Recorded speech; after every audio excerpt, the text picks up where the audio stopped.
Okay. Hello, hello, people. How are y'all doing? Welcome to the stream. Once again, we are live here on the Sdafhaa channel, and today is gonna be yet another time for Team Power rankings. Hello, Faker. Hello, Dark Striker. Hello, Fan. Yeah, sure. All good, Faker. You can go ahead and add me, but we will not be starting with gaming just yet. We will play some games later on in the night, but we are going to be starting our stream today with Team Power rankings because another 2 weeks have passed in MPL MY. We have officially just concluded week 4 of MPL Malaysia Season 14, and thus it is time for us to revisit the hierarchies of power here in MPL Malaysia. I see Aziza is here as well on YouTube. Hello Aziza, welcome. When does M6 start? It'll still be quite a while, I think. When does it start? Cause there's gonna be a wild card first too, right? So we have to finish MPL MY, then there's gonna be a wild card, then we will have M6. So M6 should be sometime in like late November, early December-ish, I think, if I'm not wrong. So you guys can look forward to that. But tickets are going to be on sale very, very soon. Alright, I think they mentioned they will start selling on like 5th November or something. So if you guys want to grab tickets, then you guys should get on that as soon as possible. They just announced the ticketing prices over the weekend. And it is definitely not as expensive as a lot of people were worried about. Like, you guys know there was a little bit of a concern going on in the community group where people were thinking that like the M6 tickets were going to be like several hundred ringgit each or something like that. And turns out, no, not really. It is actually like a lot lower than that. So you guys can grab those as soon as possible. Can you give us for free? I don't think so. If I give you guys for free, it would probably be coming out of my own paycheck or some shit like that. But yeah, no, I don't think I think if we got any free tickets for it, it would be at the most for like a +1 kind of situation, right? So I don't think they're gonna be giving us like tickets. You know, we're casters, you know, we're working there. If we were players, then we would probably be getting some tickets, you know, for family members to come and watch. But no, we're not that. So, yeah, you know. How much is the price again? I forgot how much it was specifically. I know they posted the pricing, but I've forgotten like what the exact numbers are. I just remember it's not like hundreds of ringgit or some shit like that, right? I think you guys are gonna have to check that because I actually don't remember. +1 reservation. The thing is, Xavier, she doesn't count anymore. Even if I wanted to give her a ticket, she doesn't actually count as a +1 anymore, you know?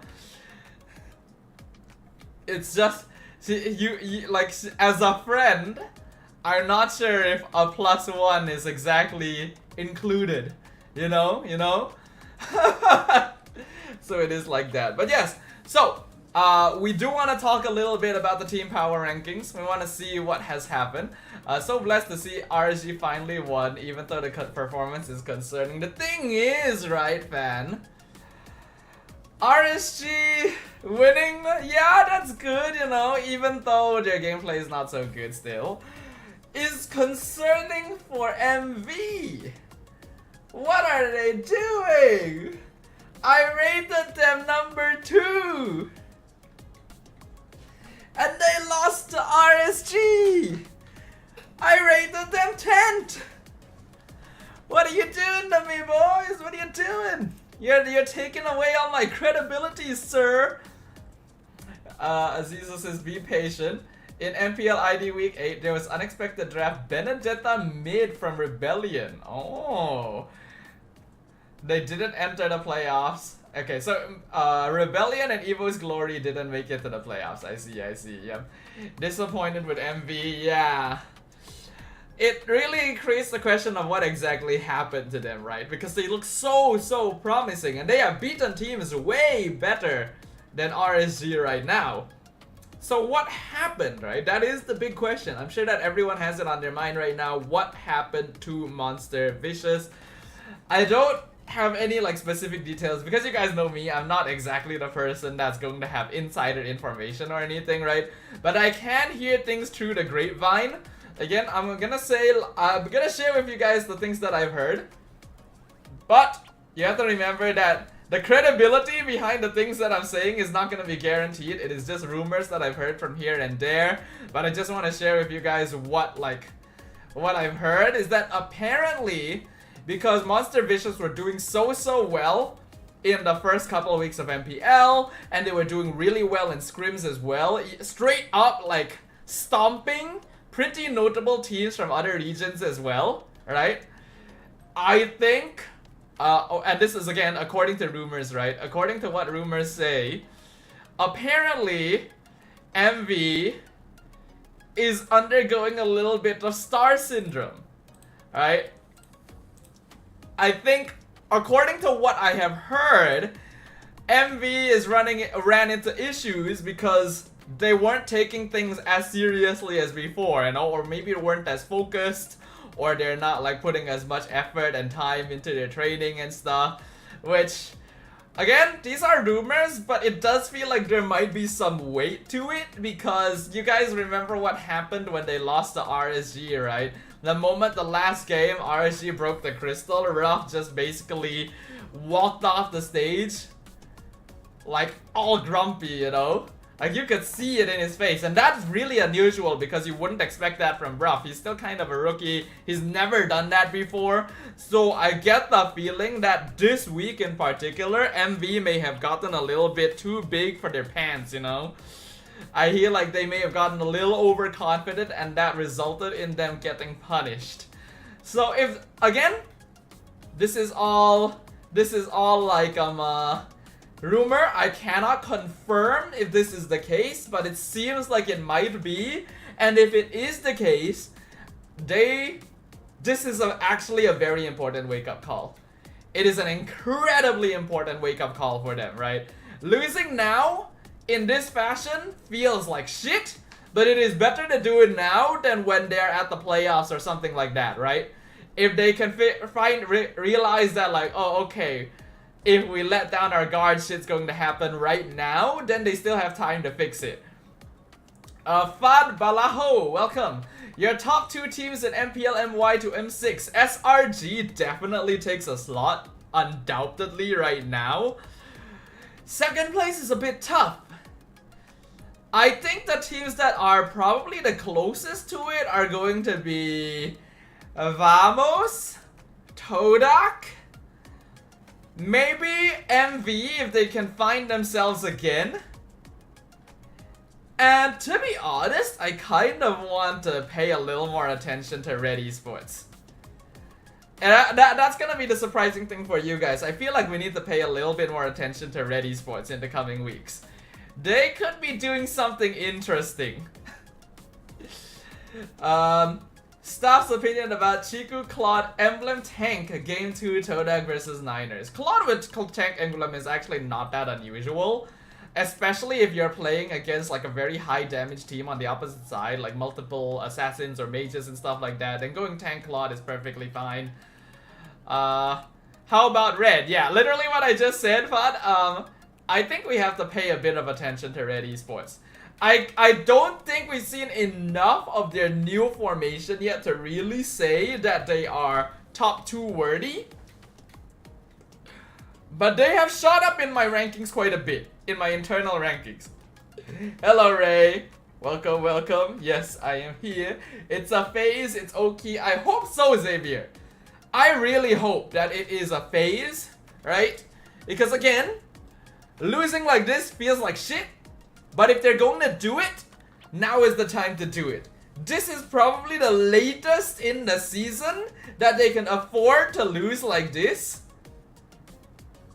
and still like make it well, you know? Because if they started doing this like in week 5, week 6, then I think MV would be in trouble. But since it's still week 4 that this happened, they still have the chance to learn from it and fix what they've, like the mistakes that they have made, right? So we can hope on that. Hold on. Do you have any schedule for this week? Let's see. In terms of MPL for this week, I am going to be casting on Saturday. Yes, I believe so. Hold on, let me check this properly. Yes, this week I will be casting on Saturday.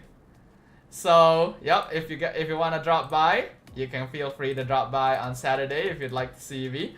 Also, yeah, I did actually meet Fan for the first time at MPL last weekend, right, guys? I saw Fan in the crowd. Cool. Why are all of you guys tall? It was nice meeting Fan. Apologies, I'm probably not very good at chatting with people, so didn't get to chat with you very much since, you know, busy as well that day. Fan went through an experience for SRG versus Vamos, man. Fan went through an experience. The line was so freaking long. Hello, Shinji. Love how you lead the cast on Saturday. You're doing great, bro. Thank you, sir. Thank you, thank you. I know that Adin and Karakuri were having a tough time. Like, they didn't want to be on the English desk, you know, they're Malay casters in the end, but everyone else was just not available. Yeah, Ube strat is still OP, so I think Red Esports could be a genuine threat the further we go. It's fine, you can show that on the stream, yo. How is Adin and Karakuri in English? They do okay, but you can tell that they're really, really uncomfortable. Basically, they're able to communicate, right? I think they still do better here than I would do if I was on the Malay cast. But you run into the similar issues where, like, if your command of the language is not that confident, you're not going to be able to present information as comfortably. So, like, Karakuri was just saying the whole day of how, like, there's things that he wants to say, but he doesn't know how to say them, and he feels so uncomfortable and everything. And then at the end of the day, too, like, at the end of the day, you could tell they were so tired. I can't even blame them, right? They were really, like, Adin especially, I feel like was dropping the ball a little bit in the last game of the day, and I can't even blame him. Imagine having the cast in a different language all day, and having games like that, oh man. I wouldn't want that to be me. You gotta give props to them. Like, I'm looking at the YouTube comments, right? When I'm casting, I am looking at the YouTube comments. There are people calling out Adin and Karakuri, saying it's like, oh, why are these guys on the test? They're no good and stuff. Come on, give them a break, right? They don't want to be there themselves, you know? Like, if they were given the choice, they wouldn't want to be there. But they're doing it. They're trying their best for everyone watching at home. So we need to not be as negative here, right? Of course, I know you guys are fine. I'm referring to the peeps in the YouTube chat. Sunday, you and Gideon are goated. Yeah, you can tell that the reception was very different when we had the actual English casters on desk. And again, you gotta cut him some slack, right? LaFell has to go for the 8th anniversary event, so which is understandable. Yep, LaFell was doing that. That's why Sif was hosting as well, right? Instead of Rose, because Rose was also there with LaFell doing the anniversary event. So yeah, it is kind of unfortunate that it happened on Minggu Diraja itself. I think a lot of people were anticipating this week, so maybe they were a little bit more judgmental than usual because they were really hoping and wanting, but you know, it's like that. It's part of the job description, right? So hopefully you guys did enjoy. I am also really tired after this weekend, I'll say. Like, it's been a while since I've done play-by-play this much. I was doing play-by-play for 2 days straight, 6 matches in a row. So, yeah, you know, some rest is very much necessary. Got some rest today, and I would like to have a little more rest. Also need to schedule a haircut because my hair is getting like, woo, woof, woof. Sdafhaa carry, anchor, and play-by-play. Yeah, like, Adin is technically the anchor. He is the color, so he's supposed to be the anchor. But I did the openings because, well, yeah, they're not gonna be very comfortable doing the openings, right? So you gotta do what you gotta do. Okay. But either way, right, guys, let us, before we start doing the new power ranking for the week, I'd like to, let me just, hold on, where is my BGM here? Okay, there we go. So here we are preparing the tier list for next week already, but I also wanna put up the image. Hold on, I wanna put up the tier list from 2 weeks ago, right?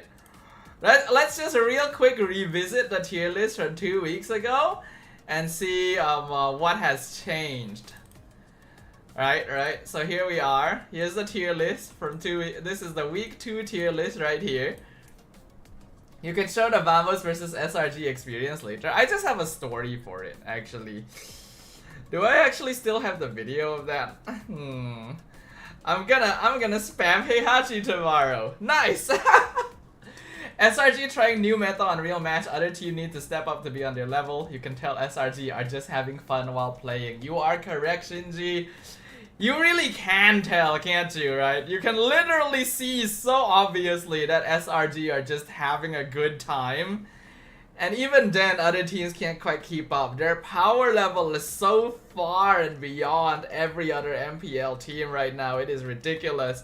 We were thinking, oh, Vamos, they should be able to put up a solid fight. And then SRG just toyed with them. I cannot believe it. I don't even know what's gonna happen. I feel like this is where my YouTube thumbnail comes from. If you guys are looking at my YouTube, you'll realize that my thumbnail says like, is MPL MY in trouble? You know, because are we in trouble? Is SRG really our only saving grace? You know? And what is it about SRG that makes them so different from every other team in MPL MY? It's not like they're the only team with imports. Other teams have imports. We have locals. A lot of, like, even the SRG players, like Skies for example, doesn't actually have that much MPL experience compared to some other players. Like, what makes the difference between SRG and everyone else that creates such a massive gulf in gameplay, right? That's something that we're gonna want to figure out. SRG just ran Vamos with a trade. Yes, I know the meme you're referring to, sir. They're giving Vamos fake hope for the second match. Keep feeding innocent. The thing is, simple. The football team has money. Unfortunately, Xavier is not wrong. That is probably a factor, right? The amount of resources invested into making sure that the players have the tools and environment required to achieve excellence, right? No doubt about it. But yeah, looking at the week 2 power rankings, SRG being first, I think it's very obvious for everyone that they are still going to be first now, right? They're like, SRG is not gonna change. I'm pretty sure they're gonna be first all the way until the end of the regular season as well. So this spot up here is just reserved for them. Second place MV, very, very disappointing. And MV is gonna make ranking this week very, very difficult because their gameplay this week was just not up to par at all. Like, I don't want to drop them down to a team, like, to one of the bottom teams. But, like, yeah, you know?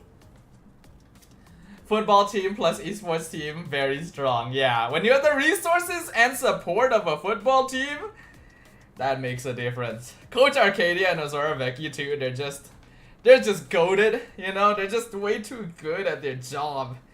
It's a miracle that Homeboys was able to take one game from them. I really wonder what happened in that first match of the season.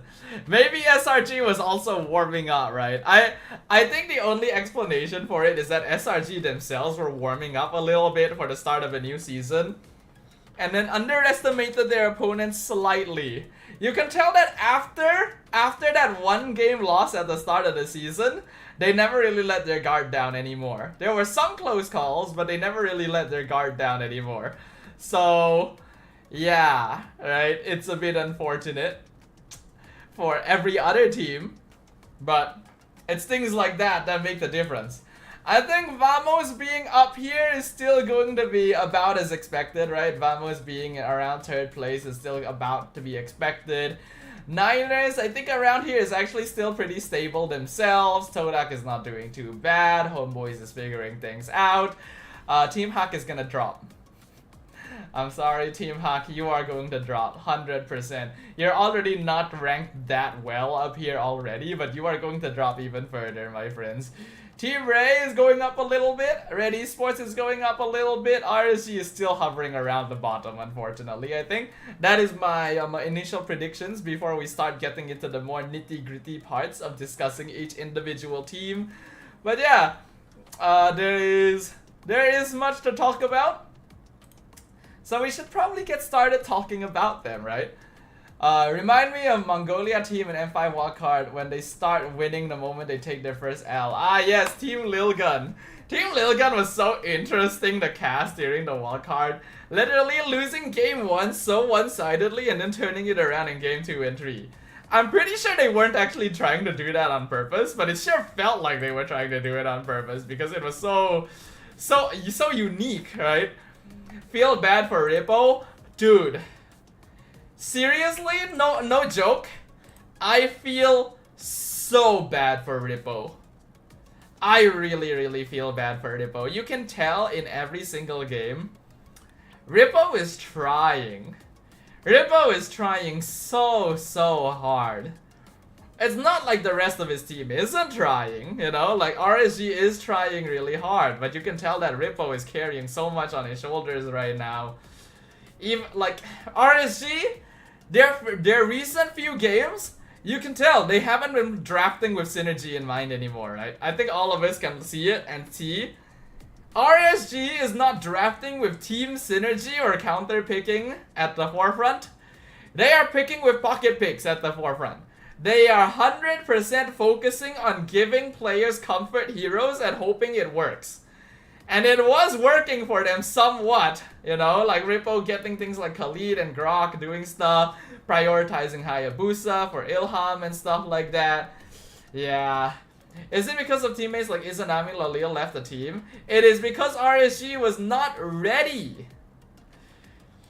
Right? It's not like it's the first time that like key players have left the team, you know? Like key players have left teams plenty of times in the past. The problem is, it doesn't feel like RSG as a team was prepared to do anything about it. Like, did they talk to the players? Did they discuss with coaching? Did they like... It feels like RSG went into this season with a very like... unfeeling attitude. Thank you for the hydration. And hello, Cheesecake. Welcome. Thank you.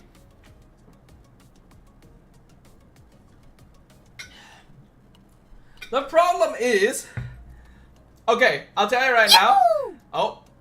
Thank you for the follow, Sarah-chan. Ooh, welcome. Thank you. But yeah, so you know the thing is, there are a couple of teams that were made incredibly last minute. You guys know, I think you guys noticed this, right? You guys would have noticed that for this particular season of MPL MY, some team announcements happened really last minute. Like I'm saying, just a few days before the season started. RSG was the latest one, right? I'm pretty sure they only posted their team announcement like a couple of days before MPL started. And there's a reason for that, right? I don't think they had a complete lineup. I think they were actually still looking for players up until the season started. So that's the thing, there is zero synergy, zero chemistry, because these teams have not had time to build up that chemistry. They have literally been constructed from bits and pieces left over from lunch and dinner. And it's not like the players themselves are bad. They just haven't been given a chance. They've not been given like time or like preparation. It doesn't seem like the team is providing the resources that they need to thrive. I'm sorry, even the coach doesn't feel like he's doing very much. I'm sorry. He's probably doing a better job than I could, but compared to everyone else, I don't think he's doing very much. And and they were dealing with issues with lineup. We've already had players switching around. RSG is one example. They're probably the biggest example of a team that was just like hodgepodge together at the last second, you know. But it's not only them as well, right? Like, I think Team Hawk is in a similar situation. Their lineup was also kind of last minute. They looked a little bit better. There was at least some synergy, but it feels like they're starting to become very one-dimensional. So yeah. Hello, Junho. Welcome, welcome. Welcome to the stream. We are doing our power rankings today. Fan says they are struggling to breathe. Yes, yes they are. They are they're trying desperately. These players are trying so hard. But there's only so much you can do when they don't have enough preparation. Alright, like RSG, you can see that they're trying really hard. But every other team is just more prepared and more complete than they are. Team Hawk. Team Hawk, I feel like is similar but slightly different. Cause like, it feels like they had some preparation, but something else is missing. Okay, so I'm wondering what happened to Udil. Been seeing Izanami show up more than him. Might be because Izanami works better. Okay, again, complete speculation from me. In this particular case, I haven't really even heard too many rumors in regards to Udil, because I think a lot of people are asking the same question. This is purely speculation from me, based on what I have observed. I'm thinking Udil might be taking a step back from being a player. There's a chance. Again, speculation. He could very well come back to play the next week or something. But I get the feeling that Udil is going into like the back end of things or something, right? Like maybe going analyst, coach, or maybe like start going another team or stuff like that. It doesn't see... Because I get the feeling that Homeboys are playing Izanami because they're not expecting Udil to stay for much longer. Or he has different plans in mind. That is what I am suspecting. Because Udil did pretty well, you know, he took a game off of SRG. And he is a very popular player. People will show up just to watch him play. There is no reason for the team not to field him unless there is an intention for something else. So I get what Genho said. Izanami seems to be a long-term plan for next year's roadmap. They're basically using this season as a chance to prepare their lineup because they don't really think they have what it takes to make it to M6. So they're looking for the future instead, and it doesn't seem like Udil is going to be part of that future. So either Udil moves into coaching staff or he's not going to be part of Homeboys for too much longer. But again, speculation. I cannot confirm anything. They just said it. Okay, is that so? Alright. But yeah, okay, so we've been talking about a lot of stuff so far. We haven't actually been starting our ranking. Let us actually go ahead and start doing our ranking. I probably should have gone to the MPL MY Facebook page to pull up all the team names first. Because I haven't done that yet. Sorry, not the team names, the team lineups. So let me go ahead and go find the pictures again so that we can talk about them. Yeah. Homeboys H game. You know it's really sus when you call it H game, but I think we know what you mean. Alright, I prefer the new Homeboys build it up from scratch and leave the old playstyle. I wouldn't mind that actually. I think that if they are looking towards the future, that's a good sign. It means that they're not too stuck on the past from having, you know, their entire roster leave them for Vamos. The H game. Yeah, okay, alright. So, the last time we did this, we started from the top, which meant we started from Homeboys. This time, let's start in the opposite order, which means let us start with Vamos. They need to kidnap Valence after he finishes Foundation. I have actually heard some rumors that that they are interested in maybe bringing Valence in once he's done with his studies and stuff.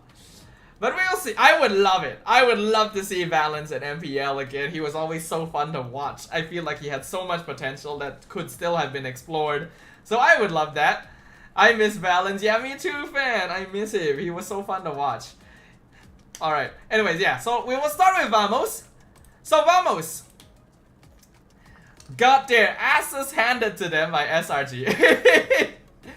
But I can't even really blame them too much. SRG just seems to be on a different level right now, you know? Like what can they even do in this particular hold on, this is not framed very well. Let me real quick adjust my hold on. Let me adjust my window so that you guys can see this a little bit better. This is probably gonna affect my tier list screen as well, so let me just make sure this is in order first. Okay, there we go. Alright, yeah, Ram by SRG. He's finishing foundation next month. Homeboy should take him before he goes for 3 years. Valence just walks out of his foundation class after completing the year. Homeboy stuffs him in a sack, is like, quick, take him away. Please bring back the watch party like last season, the line is so long. Well, it's not up to me, fan, but I do agree. Having the watch party outside would help alleviate that. But okay, here's the thing, right, guys? SRG Vamos had a massive like audience issue because there were too many people. But this season actually has a pretty big audience issue of not having enough people. Right? Like that particular match had an insane audience turnout, yes. But almost every other match actually has had less viewers live anyway compared to like previous seasons, right? Like you'll notice that the stadium is not filling up as much as it used to, which is a little bit concerning, right? I think the reason they're not really doing the watch party is because outside of matches like SRG and Vamos, we actually aren't getting enough viewership at the live venue to warrant it. So a little bit worrying, you know. I'm hoping it's just that more like people are just watching online now instead, because if we're dropping viewership, that's not good. KGE versus Homeboys last season was the same. Yeah, unfortunately, losing the brand of KGE was also kind of rough. I think a lot of the drama and a lot of the team switcherooing in the recent seasons have messed with live viewership quite a bit, you know. Like the SRG fanbase is still strong, but the Homeboys fanbase are now torn between Homeboys and Vamos. I think the RSG fans have gotten a bit more disillusioned. Todak fans are probably not quite as hyped anymore. We don't have KGE or SMG anymore to bring in people. Team Ray and newer teams like that don't have the biggest fan bases. Monster Vicious as well. Team Hack lost a lot of fans ever since, you know, their downhill drop. So yeah. Yeah, SMG were always small, that is true. Sasa disappeared waiting for his return. Will he return though? But again, okay, we're talking a bit too much about other topics. We gotta talk about team power ranking, you know? Well, that's what the people want, that's what people are waiting for, yeah. So, Vamos! They did get really messed up by SRG, but I don't really think it's too much their fault as well. I feel like they have prepared. It's just that SRG, you'd think that you're preparing against them based on what you've been seeing from them the whole season. And then it turns out that SRG were hiding like hidden power this whole time. When we saw SRG playing against Vamos, we witnessed an anime character going from 20% power to like 70% power, you know? I don't think Vamos were prepared for it, but it does bring out some pretty glaring issues as well. Vamos actually isn't the most consistent team overall. They really depend on mid-game team fighting. Their early game is not the best. They are more of a farming team, you will notice, right? Zorn is still as aggressive as before, but Warlord is not as aggressive as Udil. So you'll notice that the mid-rotation isn't quite as active as it used to be for Homeboys, when you also add on the fact that the first 2 minutes really discourages invasion. Then Smooth, as a player, is also a little less aggressive than Sabat, you know?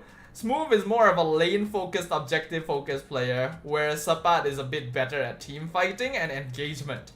They're both still pretty solid overall. I would still say Smooth is a better player universally, but for the old Homeboys playstyle, Sabat was actually really good. And Nets is not an aggressive gold laner, he's a farming gold laner. So because of that, Homeboys, the ex-Homeboys, now Vamos, We have to remember, Homeboys used to be known as a very aggressive early game team. So the reason that Homeboys actually used to be able to take games against SRG is because SRG is probably weakest in the early game specifically, right? So Homeboys fit perfectly into that like timing window where they could start snowballing off of SRG's early game.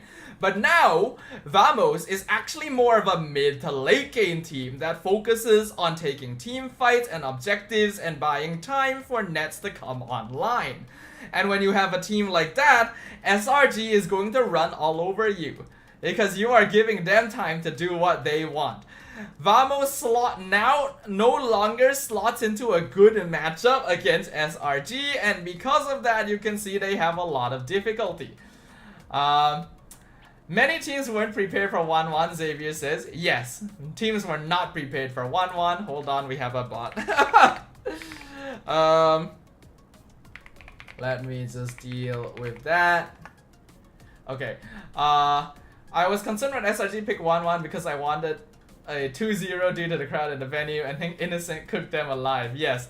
The Cho 1-1 pick to counter high-lows and purposefully letting them grab high-low so that they could do it.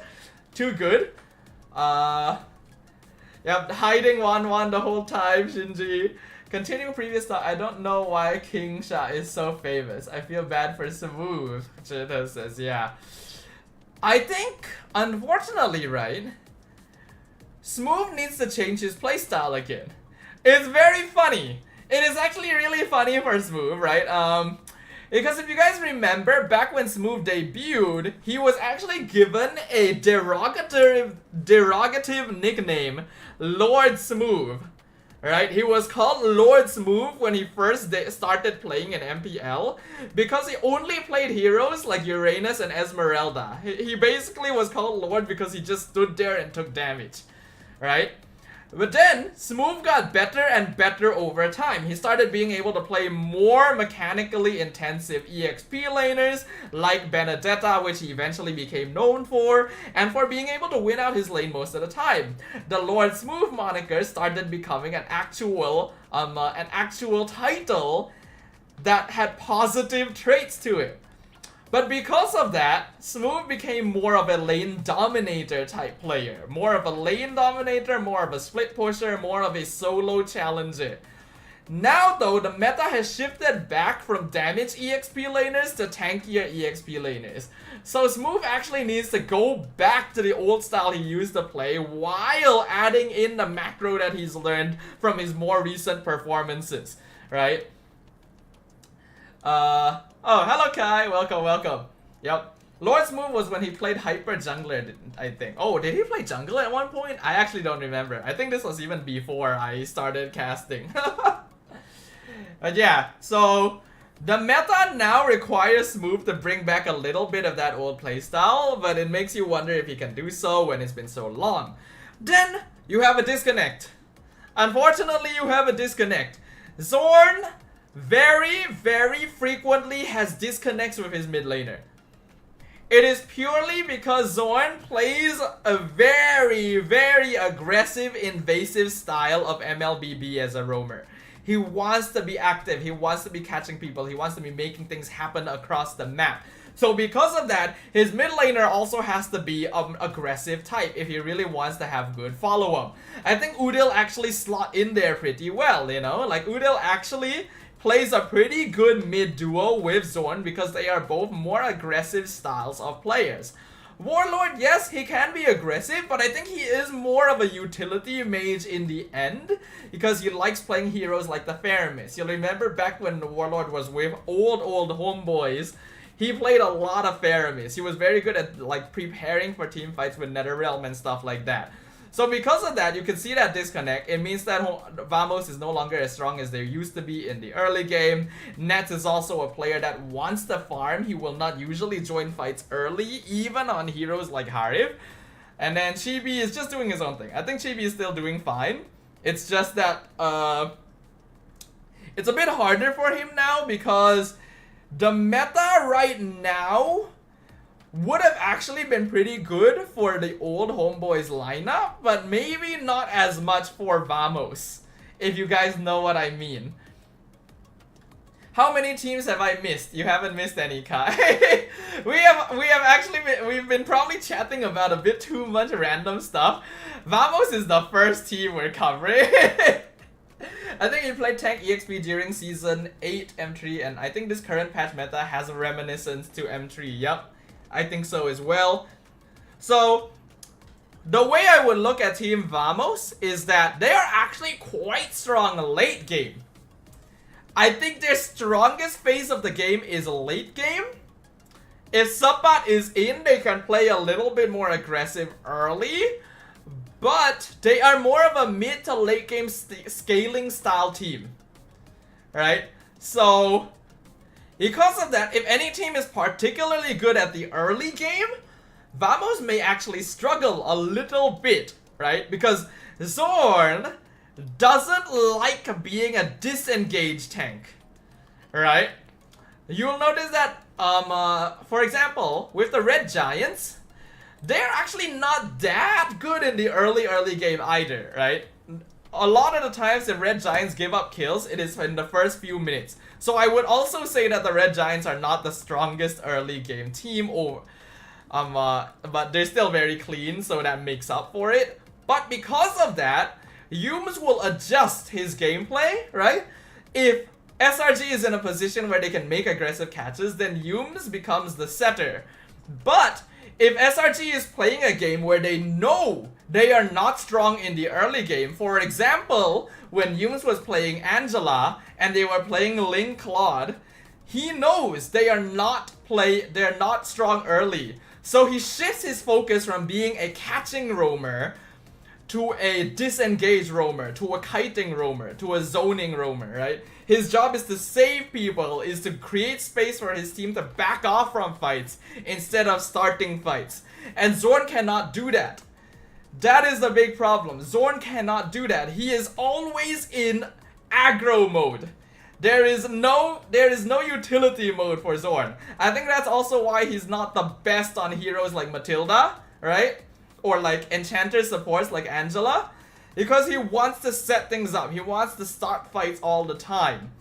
And that can be good. He's very good at doing that. But in this meta, you can't do that unless your team is in the position to do that. And if they're not in the position to do that, you have to shift your focus into a more self-preserving playstyle for yourself and for your team. And I don't see that from Zorn. I think that is a big issue for Vamos, because their gameplay is very based around having at least being even into the mid game. You know, they're not too snowball dependent. They are one of the few teams that can actually come back from deficits. That's why I say their late game is really, really good. But if they're super behind by the mid game, they just cannot reach that power spike. That is the problem with Vamos. But yeah, they are the first team we're rating. So, oh wait, hold on. I haven't shifted this yet to overall late game, mid game, early game, and then we'll remove this. Okay, there we go. So yeah, Vamos is the first team we're ranking, so they're gonna go up here first. They're still one of the stronger teams we have. I think they have some of the better discipline out of everyone. But those are the key flaws that Vamos are dealing with right now. Wait till the current Blacklist International pulls out a Raph Bane. Matilda's already rising. Oh boy, you're right. Yeah, Zorn Matilda was the one that gave points to VTK. Yeah, he's not very good at that. He's got to be able to adjust. But when you've been playing this one style for how long now? Like 6-7 years? It can be a bit hard to change that. Alright, next up, Team Hawk. Oh, Team Hawk, Team Hawk. How dare you vote Vamos last? What do you mean? I have them first. Alright, Team Hawk. Team Hawk. Where is Team Hawk? Here they are. Team Hawk, Team Hawk, Team Hawk. Team Hawk, Team Hawk. My first and most direct line here. Team Hawk is currently on par with RSG MY. Feels bad to RSGMY to use them as a reference, but yes, that is what I will say right now. Currently in the ranking, Team Hack and RSGMY 100% bottom of the list. It is very sad to see, because Team Hack were putting up pretty solid fights at the start of the season, you know, like they weren't doing all too bad. But you have to also remember the very first game Team Hack played was against RSG at their weakest point, mind you. RSG at the start of the season is when RSG was the weakest, because their team just formed and had no experience in MPL yet. And despite that, Team Hack fought them into a 40-minute game. I think that is already not the best sign. They did still put up pretty good performances against some of the other teams here in MPL, but there is a problem. And now that we are 4 weeks in, I can identify the problem. Team Hack, without momentum, falls completely flat. If Team Hack is not leading early, they do not win. Simply said. If Team Hack do not have a snowball, Team Hack does not exist. That is the problem right now for this team. Bucks highly dependent on having early game farm and kills, otherwise he becomes irrelevant to the mid to late game. Lexia, he's trying his best, man. I'll tell you right now, every single mid laner in MPL is trying their fudging best. Every single one of them. There is no bad mid laner in MPL MY Season 14. I will say it right now. Every single mid laner in every single team is doing a good job. It's everyone else. Lexia is trying his darndest, man. But there is a disconnect. Panda, I actually kind of like what I'm seeing. I feel like Panda has actually grown. I genuinely do think Panda has grown as a player. We are seeing more discipline, we're seeing more maturity, but his team is not setting up situations for him to shine again. Miko, it feels like there's a disconnect. He's missing a lot. He's whiffing a lot of like engagements. He's not in places where he should be, getting caught out quite often. And even when he catches someone, it doesn't feel like there's communication for the rest of the team to follow up. Hesu is highly reliant on hero pool.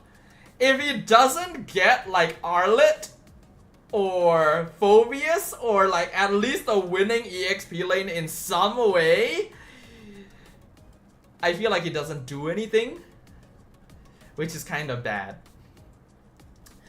Feel bad for them. I enjoyed watching them a lot. I do too. I missed Season 10 Team Hack. Season 10 Team Hack was one of the most fun teams to cast out of everyone else. Throughout MPL history, Season 10 Team Hack was one of the best and most fun teams to watch and cast. Where is Min and Man? I think they have taken a step back once again. I think one of them is still in like the coaching / managerial staff for Team Hack, but they're not playing anymore, which is sad because I really like the twins as well. Min and Man were so fun to watch. I love them. I love them.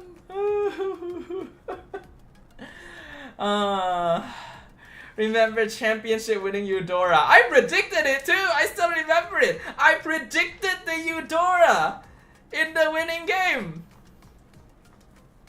That was so good. I do miss them. I do miss that Team Hack. They've just been chasing that high ever since. I feel bad for all of them. You know what I think, guys? You know what I think?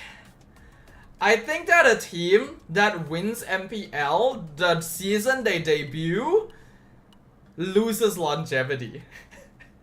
Do you guys notice that? Do you guys notice that? I actually think that a team that wins MPL on the season they debut, or specifically players that win MPL on the season they debut, leave a lasting negative impact, right?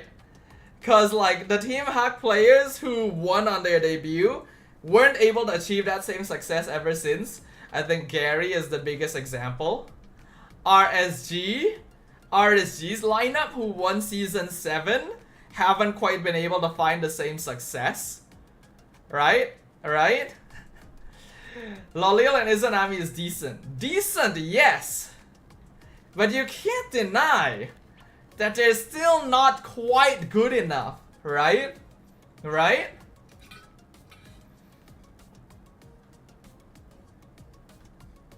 I don't know. Or maybe it's just cause like when you win an MPL like so quickly, other teams have their eye on you. You start getting passed around and stuff. You get a very heavy price tag on yourself that may not be healthy for your professional career. I don't know. I'm just like there's a clip fan is saying. Hold on. What clip are you referring to? Team Hawk dancing. Okay, let me pull up this clip real quick. Pulls it through at the very end. And unfortunately for Linus, they do not cross the line. Is talking they fall about in the hands of Team Hawk. Boys, give me a bit of a shimmy here. Wow. Pulls it through at the very end. And unfortunately for They're Linus, having they a good do time. not cross the line. Oh man. Where did the good times go? But yes, anyway, give me some money. I will create a team consisting of Izanami, Gary, Lalil, Panda, and Min. I'm a throw Lalil to EXP. Could work. But yeah, basically, Team Hawk is lacking synergy and is heavily dependent on certain conditions to actually perform. If they're not able to meet these conditions, they are not able to perform. And it is a very sad kind of situation for it. Yeah, would Min and Wang perform the same as Gary when they come back though? I feel like there's a possibility that Min and Wang could actually still be solid, but they're not going to be championship winning solid anymore. Not with SRG around, you know. The Red Giants have just upped the difficulty level for MPL MY by leaps and bounds, you know. But yeah, Team Hawk, I would say, is probably the most effective in the early game. And if they're not winning out early, then they completely fall off. If you compare them with Vamos, they are 100% weaker in every single phase of the game. It's not even a question, unfortunately. Right now, that's just how it is. Oops, I probably should close this so I don't get confused. Min and Man are staff. I think one of them is staff. I think one of them is still on the... I still see one of them in the player room from time to time. Excuse me. Excuse me. Min and Man was just a one-year wonder in 2022, sadly. The lifespan of pro esports. It's an unfortunate thing. Alright. Todak continues to be an interesting team, but after 4 weeks, guys, after 4 weeks, they have finally found a starting lineup. Good job, Todak, you've done it. Actually, you could have found it last week, but it's okay. It's all good. I was kidding. But yeah, they finally found a starting lineup that they can work with. I hope we don't see them continue switching things up for one reason or another. Which, it does feel bad for Gary, but... I feel so bad for Gary. What happened to you, boy? What happened to you, my boy, Gary? Once touted as the most promising new young jungler from Malaysia. The legacy is just gone. I feel like Gary is easily the most obvious example of a player who achieves success too quickly. Alright? It could be both of them, lol. That's true. Min and Man do look alike. It took them 3 weeks, not that long, but then they switched in Gary again, you know? That's the thing. We don't talk about Friday because Zayed was unavailable to play at Friday. Oh, is that why? I see. Todak is being Todak. Oh, hello again. Welcome back. Welcome. I assume you're not home yet because it's still a bit early for you. But hello. Go to link user at M4 right now is so sad. Yes. I feel like because when Team Hack won MPL, I have to note, Gary was the only new player in the team. Min and Man had already been in NPL for a couple seasons. Panda had already been in MPL for a couple of seasons. I am forgetting someone. Who was their EXP laner? Shit! I have forgotten who Team Hack's EXP laner was when they won in Season 10. Lola, right! Thank you. Lola, yes. Yeah, so every single other player in Team Hack had some MPL experience. Gary was the only truly new player, right? Right? Was he? I think he was, right? I'm trying to remember if he was in a season beforehand, but I don't think so. So like, yeah, back then Lola was kind of the weak link though. Yes, I agree. Lola was the weak link of Team Hack back then. We pointed it out many times. But like, Gary was doing a good job on his first season. He did very well. Very fresh in his MPL career. He won a championship. Alright? And then I feel like there was that pressure to chase that high. Suddenly, you would imagine that Gary's training changes when something like that happens. He went from being a rookie to an MPL champion in the span of less than a year. Right? And I think that probably messed with his development a little bit. Like, look at SRG in comparison, right? It took them three seasons for SRG to become champion. And some of their players already had MPL experience before that. I think there was a lot more like time to set up that foundation. You know? Again, this is all speculation. I don't know if it's the reason that Gary is no longer performing, but I have to feel that maybe the coaching, the shift in perspective happened too quickly for him. And it wasn't organic enough to make a lasting impact. That is what I have to assume. Yeah, Team Hack versus Echo. Oh my god, they were so close. They were so close. So close to beating Echo back then. I can't believe it. That's why I say Team Hack's growth rate was more exponential than SRG. That's just 9 months. And so was the fall off rate, Kai says. Yes.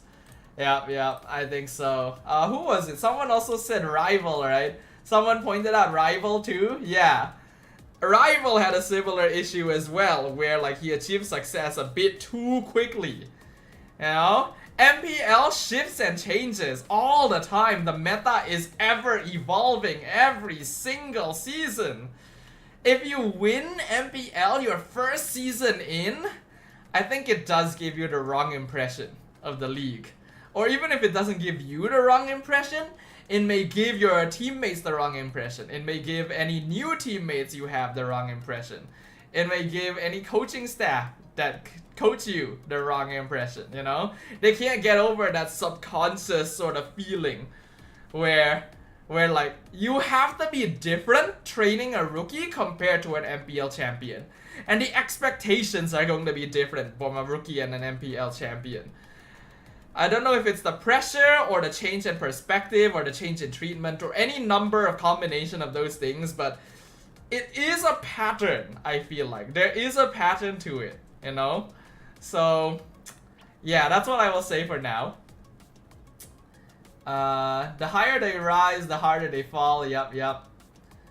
I haven't watched MPL ID, but I heard that Kyrie's performance is a bit concerning as well. I have heard that too. I don't watch MPL ID, so I wouldn't know, but yeah, I have heard about that. But anyway, I've gone off on a bit of a tangent here. So Todak right now, I would say, also not really a particularly strong early game team, though I do like what Yanlord does. I am a big fan of what Yanlord does. Because of what Yanlord does, I would actually put them a little bit stronger early game compared to some other teams. I will say right now, purely because of Yanlord, I'm gonna put Todak here. purely because of Yanlord, Todak goes here. Because I think Yanlord is actually more aggressive and more successful and more consistent than Zorn. Straight up. Like, damn. Okay. Next thing, MV, please. I want to hear what you say. Yanlord is younger than me. Yeah, I think I can see that. You can tell just by looking at him. This boy right here has potential. I just hope that potential doesn't get ruined somehow, you know? Please, let Yanlord grow into some... Chiku, right? Chiku, I don't know how he does it. Chiku has such a good eye for players. You know, Yanlord was recruited. Momo was recruited. Rival. Martizi, Ruff. It's like, damn, you know, Chiku, how you do all that? With the exception of Ajik.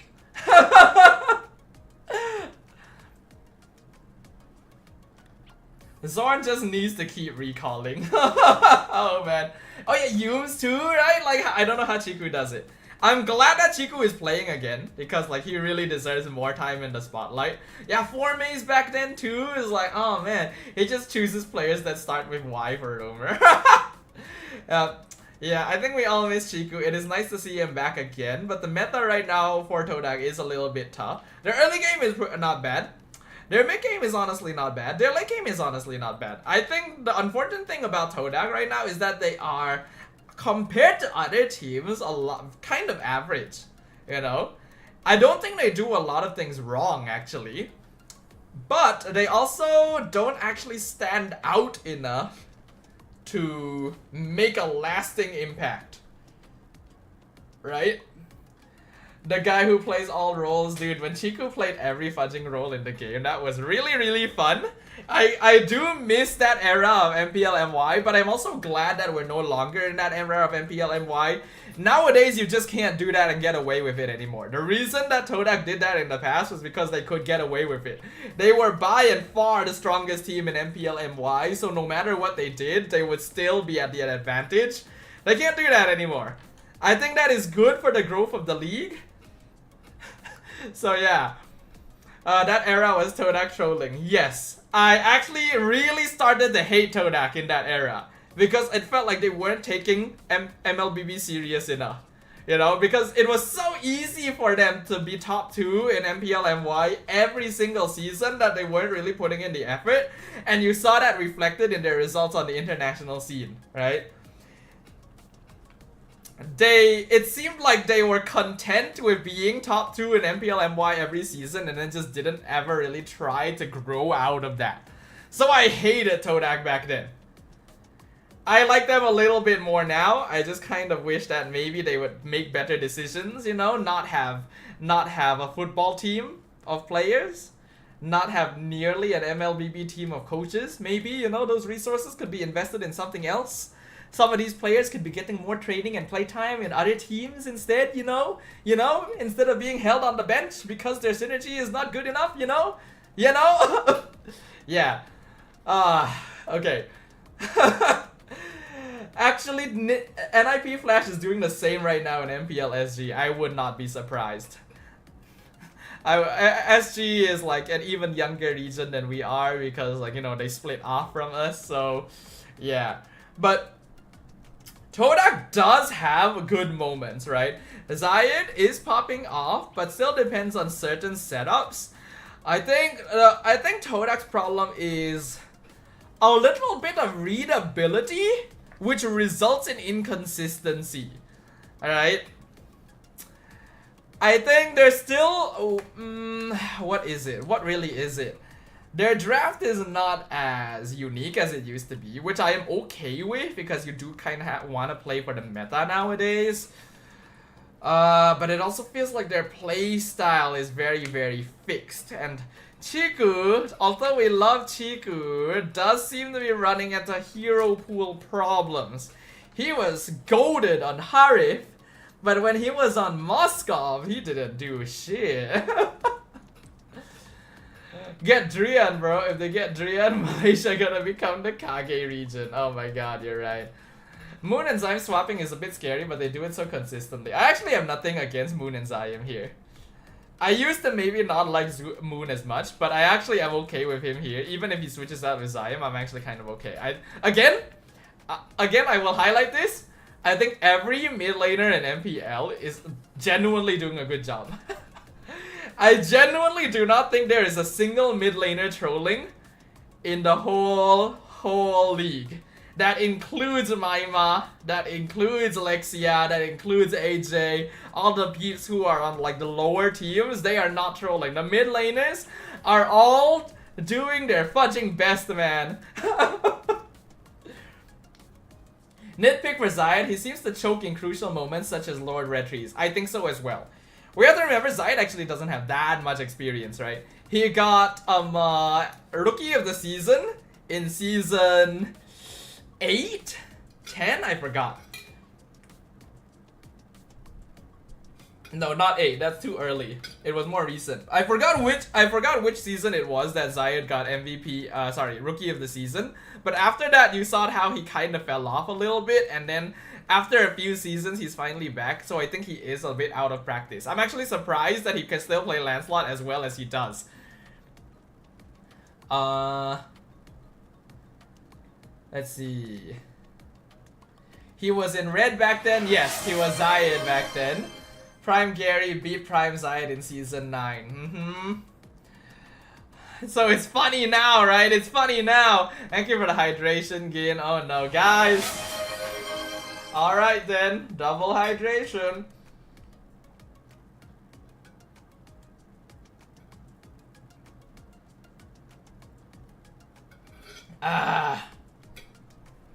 Okay. Guys, please let me talk. We're only on the 3rd team. We're only on team number 3. By the way, guys, I have some plans to do later tonight in FF14. There's some things I want to do in FF14. So I am actually going to try and hard cut off the stream tonight around midnight, you know? So you guys know how usually I stop playing around midnight, but we still chat for a little while until a little bit later. I'm gonna try and end like around midnight today. So yes, just to let you guys know. So no ML. We can still play ML if you guys let me talk to finish the power ranking. But yeah, okay, so Todak is pretty good in the early game. Their mid game is not bad, but a little inconsistent. I actually think their late game is the weakest. And it can be surprising to hear that when Chiku dominated the late game with Harif, but that was an incredibly specific set of circumstances, right? Chiku needed Harif, and the enemy team needed to not like bully his Harif out of lane early, then he could actually come online.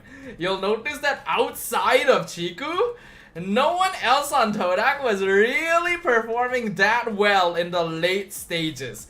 I do think that, well, as a roamer, right, Yanlord is going to lose a lot of utility, and because of that, it can be a bit hard for the rest of the team to set out. Especially when Zayed is playing heroes like Lancelot, who will fall off in the late game.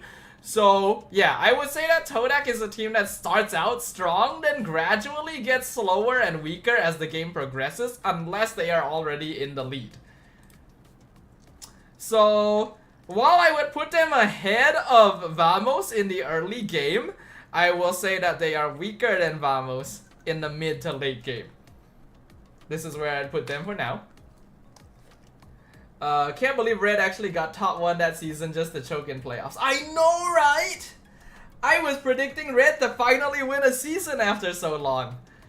I don't, like, holy. Chiku is a more polished version of Lolil and an inferior version of Kelra. Damn, you may not be wrong. If one day I see Chiku mid and D gold, you'll all know what's coming. Yeah, so that's what I would put here. Next up, well, do I need to talk about them? I don't think I need to talk about them, right? Do we need any discussion here? I don't think there's much question about this. Okay, I'll talk about them a little bit. SRG, you have been trolling us this whole fudging season. I was worried about you guys, you know. The first couple of weeks I was a little bit concerned. I thought like, oh shit, has SRG gotten weaker, you know? Have they been like not as good now? Like has the break actually like deteriorated their gameplay a little bit since they're actually having trouble with some teams in MPL MY? No man, they've been messing around the whole season. They've only come online now. They only came online when they played against Vamos. They suddenly realized like, oh okay, we're playing against number 2 team. Time to actually like sit up in our chair, you know. Like holy shit, even Vamos wasn't ready for it. I'm sure they were thinking a similar thing. They were probably thinking, oh SRG, they're still strong, but maybe they're not as strong as they used to be, so we can prepare about this much. And then SRG just thought like, aha, but you haven't seen my second form.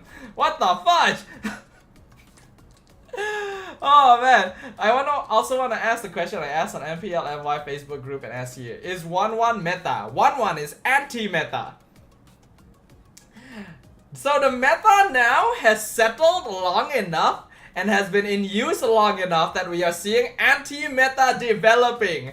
And I am so happy. I love it when anti-meta develops. It shows how drafts can change and how the meta hero pool changes. It is so good, it is so fun. Because you see, now that we have assassins in the jungle, the tankiness of the team needs to be picked up somewhere else, right? It cannot only be the roamer. You need to have something else, right? So the EXP laner has to pick up the slack. And a lot of meta EXP laners now are more tanky heroes, right? Hylos, Phobius, even Arlet is a little bit more on the bulky side, you know? So because of that, we are seeing anti-meta develop to take advantage of this. We are seeing Khalid being picked up because he has inbuilt damage and can actually bully out tankier heroes in the EXP lane. Plus, he can invade and bully assassins in the enemy jungle even at level 1 without worrying too much about the jungle invasion debuff, right? That is what anti-meta. Cho going back into the EXP lane is another example of anti-meta developing directly because we are seeing more durable EXP laners. We're seeing more Hylos, we're seeing more Phobius, and now Cho is coming in, right? It not only counters tankier frontline heroes, it counters assassins because Way of the Dragon is such a good, solid solo lockdown. And because we are seeing these tanky heroes being played, because Cho can be flexed now instead of just being a roamer, you have a slot for 1-1, who previously before this would not have been played because she is so vulnerable to assassins. But if you position it correctly and take advantage of the enemy team having to play a tanky frontline roam/EXP to enable the jungle assassin, 1-1 gets a chance to shine because the front line of the enemy is slower and front to back compositions become more popular, which allow for heroes like Cho to take apart enemy lineups more easily and set up for crossbow of Tang. Okay. A little bit of a I don't know if I can call it a rant, a little bit of a spiel there, guys, but I am a big fan. I love this. I am so happy that we are seeing different heroes come out as an anti-meta response. So Alice meta. Alice can be meta. I think if you want to go Alice, you want to go for a slightly more scaling jungler. Because Alice scales pretty well but doesn't do damage quite as consistently as before. And maybe because of Alice, you have a chance to pick more of a damage style EXP laner. Because Alice makes up for some of the durability. But it is a hero that you want to build a draft around instead of just randomly stuffing it in at the end. Right? Okay, but yes. SRG is great. I love their adjustment, love their gameplay. They're having so much fun. Innocent is insane. Innocent is crazy. It would not be a stretch to call Innocent like the best goal laner in the world right now. I haven't seen other regions, so I cannot confidently say that, but I can confidently say he is one of them. He is one of the best gold laners in the world right now for sure, And he could be the best gold laner in the world right now. That is what I want to say. What is wrong with him, man? I love him. His gameplay is so good. It's ridiculous. I hate Alice. You can see why. Because the whole team of us got cheesed. I know, right? One thing that I kind of dislike is that Angela is starting to be picked up in MPL again. You know, I am really gonna keep banning Angela in ranked from now on because I don't want to see that shit. Angela and MPL, alright, sure, you do you. Angela in my ranked games? No sir, get out of there. Especially with Alice and shit like that. No man, I'm not gonna be cheesed anymore. We don't want to deal with that shit. Okay. Anyways. So SRG, I don't think we have to talk too much about them. They are 100% the strongest team in every phase of the game. Their early game is probably a little bit weaker than the rest of their games, but it's still gonna be stronger than almost every other team in MPL. So this is fine. We need to see Innocent versus Keldra. Man, that would be great. Ube is really slowly developing back. Yeah, that's why I'm kind of interested to see what Red Esports does. If you pick Estes, I am picking Pak Gold Lane just to burst him down. You know what? I am all about that. I am right behind you, sir. Alright, RSG! We already... Oh, wrong. That's Team Ray. Their color was similar. RSG! We already touched a little bit about RSG earlier. Their lineup looks a bit different now, as we know. We have Bunny coming in for the gold lane. And Ilham is playing instead of Ran QT, which I'm kind of impressed. Ilham is, honestly, right? For his first couple of matches in the MPL, not doing too bad. I actually kind of like his confidence, you know? New players have a tendency to maybe not be as aggressive, but he is doing a good job, though I think his hero pool needs some work. Bunny not here, by the way. Yeah, I'm aware, no worries. I think Bunny is doing okay as well, but he is also more of a farming style gold laner, I think. But he is a little bit more aggressive than other farming style gold laners, you know? He is not quite Nets, right? I think Nets is our best example of a pure farming gold laner who doesn't really like even 1v1ing in lane all that much. Bunny is the farming type, but he will 1v1 you in lane and try to win it if possible. The thing is, I think every member of SRG is trying to do that. Not SRG, RSG. And that gets confusing. The problem with RSG right now is even after 4 weeks, it doesn't quite feel like they've built up their synergy yet. I think a lot of it comes to the fact that they did have to switch players around, right? So like Zavs and Rank-TT got switched out already in between somewhere, so they had to rebuild synergy from the beginning. RSG is still a team that plays kind of like 5 individual players trying to make something happen. That I think is the big problem with RSG, right? But I think they recently shifted their drafting style to try and make it work, which I think is a smart idea. It's not something you ideally want to do, right? Like, you don't ideally want to do that. You ideally want to find a more holistic gameplay experience, but because RSG are in such dire straits, they're gonna do whatever they can to make it work. And in their case, it is just picking pocket picks and playing off of individual micro achievements, right? So I think the Rippo is doing a lot for them right now.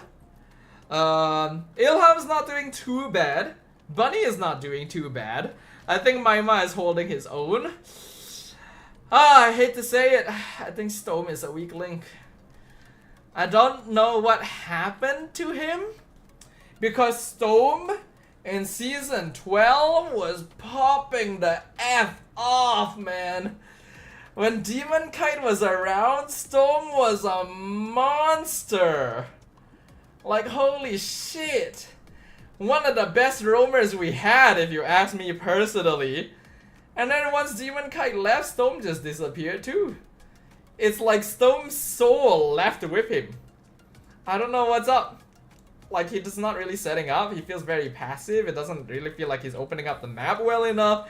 There's no synergy. There's no coordination. I don't get it. I don't get it. People in my FB post innocent 1-1 god, Nets 1-1 bot. Oh my god. They weren't forced to switch players unlike Homeboys. They were not. but the players chose to leave themselves, which may not be a good sign, you know? Izanami and Lolil have been some of the most loyal players throughout MPL, even with Homeboys, right? Izanami and Lolil debuted at the same time as the Homeboys lineup, if you remember correctly.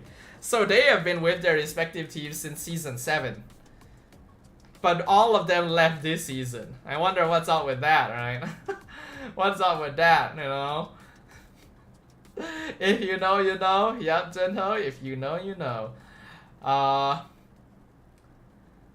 Still funny how he was a threat during MSC and then joined RSG for a season last year. That was surprising, honestly. I don't know how we managed to convince Demon Type to come over here, but man came over, left an impact, then left. Man just left before the going got tough, you know. Yeah, RSG. Oh, at what point of the game are they even any particularly good? RSG is just a complete mess from start to finish. I'm sorry, they are a mess from start to finish. And they are still stronger than Team Hawk early. They are actually still stronger than Team Hawk early. Team Hawk. Oh man. Oh, some teams are really facing the brunt of it this week. Oh man, oh man. I don't even know how to rate RSG for the rest of it, you know? Like it. No, you know what? No, I have to do this. It's just, no. I know that they won against MV, but no, I don't think that raises them too much. They're still too messy. They're still too messy.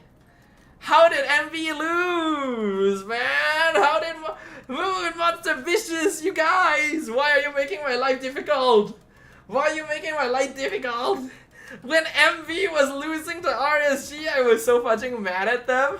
I was so fucking mad at them, you know? Not only because, like, this is the team I rated number 2, losing to RSG, who's in a complete mess, you know? But also because they were prolonging the game when I wanted to go home. It was the last game of the day. I thought MV was gonna 2-0. Why did it go to 3 games? Oh my god. I was so mad at them. I was actually so mad at them. So disappointed. But even then, even after all that, RSG, I still think I have to rate them down here. The thing is, like, Team Hawk and RSG are both so bad right now. I don't even know which one of them is worse. I actually don't know which one of them is worse, guys. I don't know which one of them is worse. I can't believe it. I can't believe it. Oh, I'm trying to think. I'm trying to think. I'm gonna be honest, part of me wants to put RSG in front of Team Hawk because they won against MV. I want to give RSG a slightly higher slot because they won against MV. But are they stronger than Team Hawk mid or late?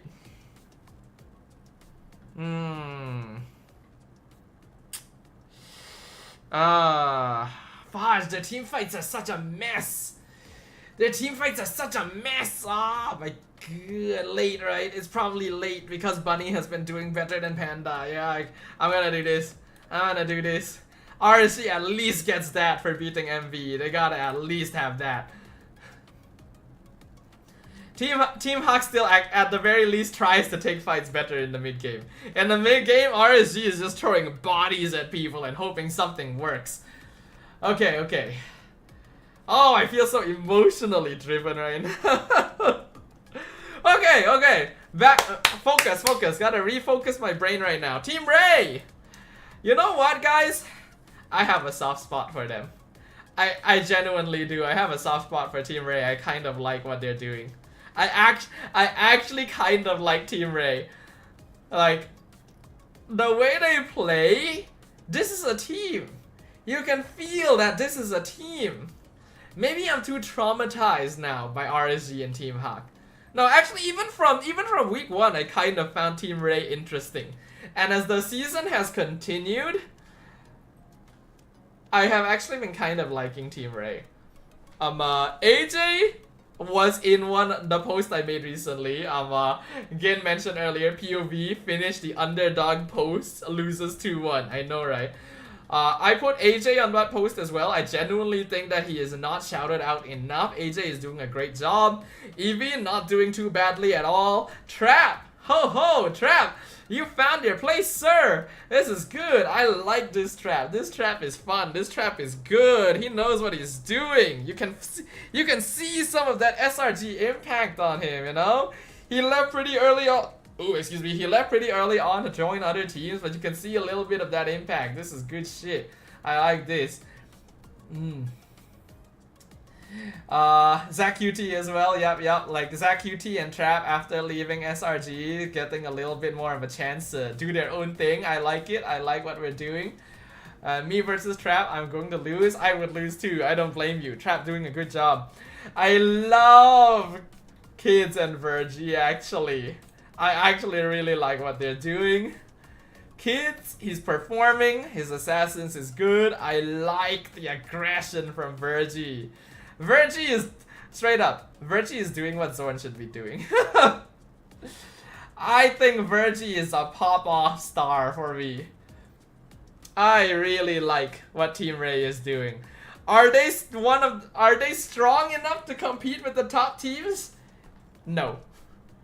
But they're getting there. And that's what I want to see. That's what I want to see, right guys? We want to see them getting there. Barracuda last season? Absolute mess. Team Ray start of this season? Interesting. Team Ray right now? Good. That is good growth. That is growth we want to see right there, guys. Team Ray might go M6. Oh man, that's a big statement. That's a big statement right there. I think they're not quite there yet, but they're getting better. So I am a big fan of that. Team Ray still has a really good early game. I actually really like Team Ray's early game. I rated them really high in early game last time. I'm still gonna rate them really high in early game now. They are all the way up here. Their early game is so good. They probably have the best early game in the league besides SRG. Straight up! Straight up! Besides SRG, Team Ray has the best early game in the league. I am saying it right now.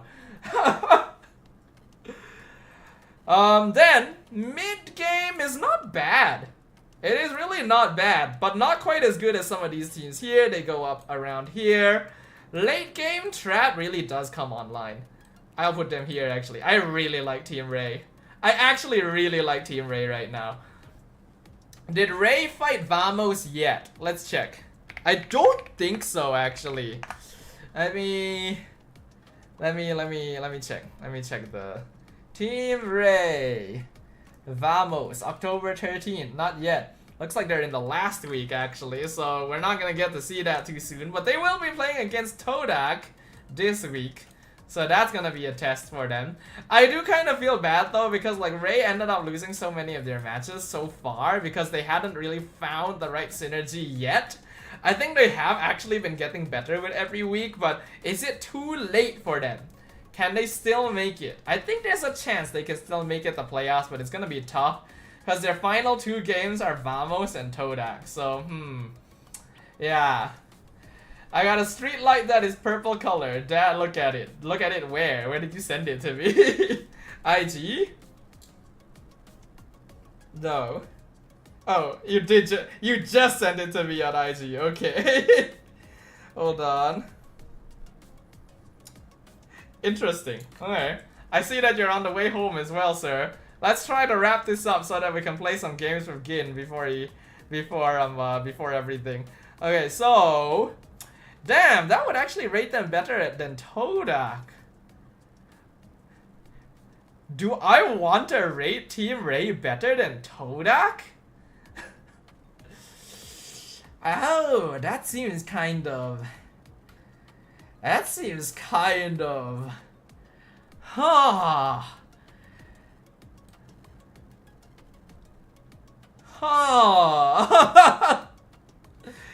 I think they're still here. I would probably still put them here. Even though in 2 categories I rate them as better than Todak, they're very, very close, and Todak is notably better in the mid game. So I'll give it to Todak still. If we're talking about trio mid synergy, the fight versus Vamos would be good. I agree.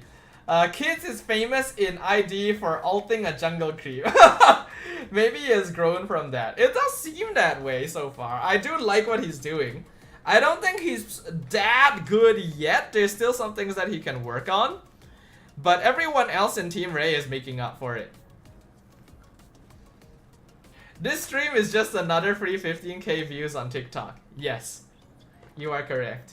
But also because like I've done this every season, Gin. It's not like I'm only doing it for views now. The views are a bonus.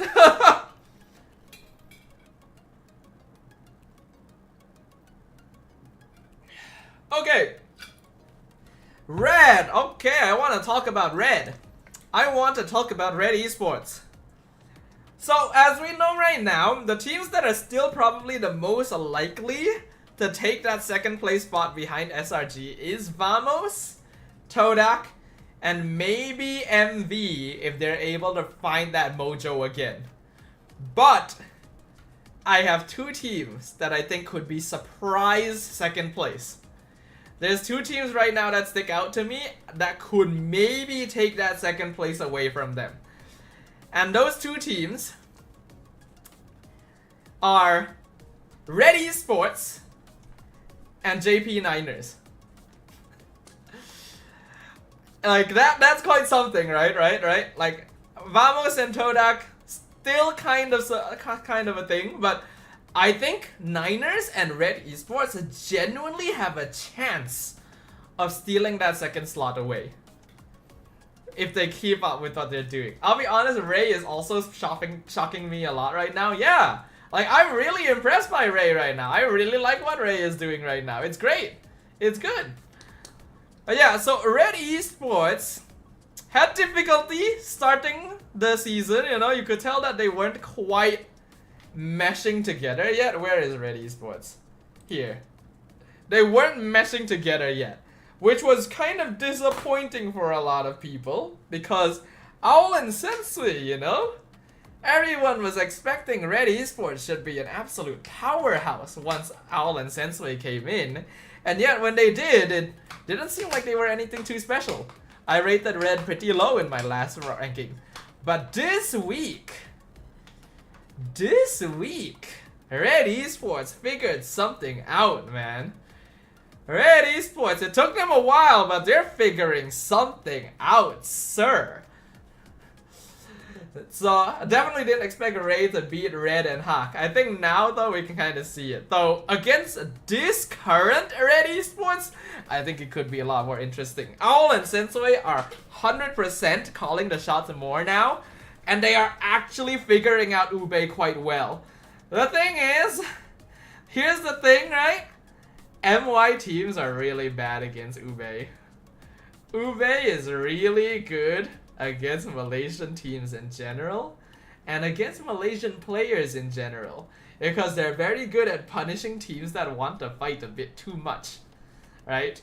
Even we became victims of that, right? When we were playing against the fucking Alice, Ruby, Angela combo the other day. Yeah, Ube is really good at punishing teams that aren't coordinated enough to deal with Ube. This is like a huge Achilles heel for MPL MY. Yeah, I gotta give kudos. Iris adjusting, Kim doing a great job. Grace, gotta be honest, right? Gotta be honest. Enchanter support. I think that's his calling. I actually think Enchanter support is Grace's calling.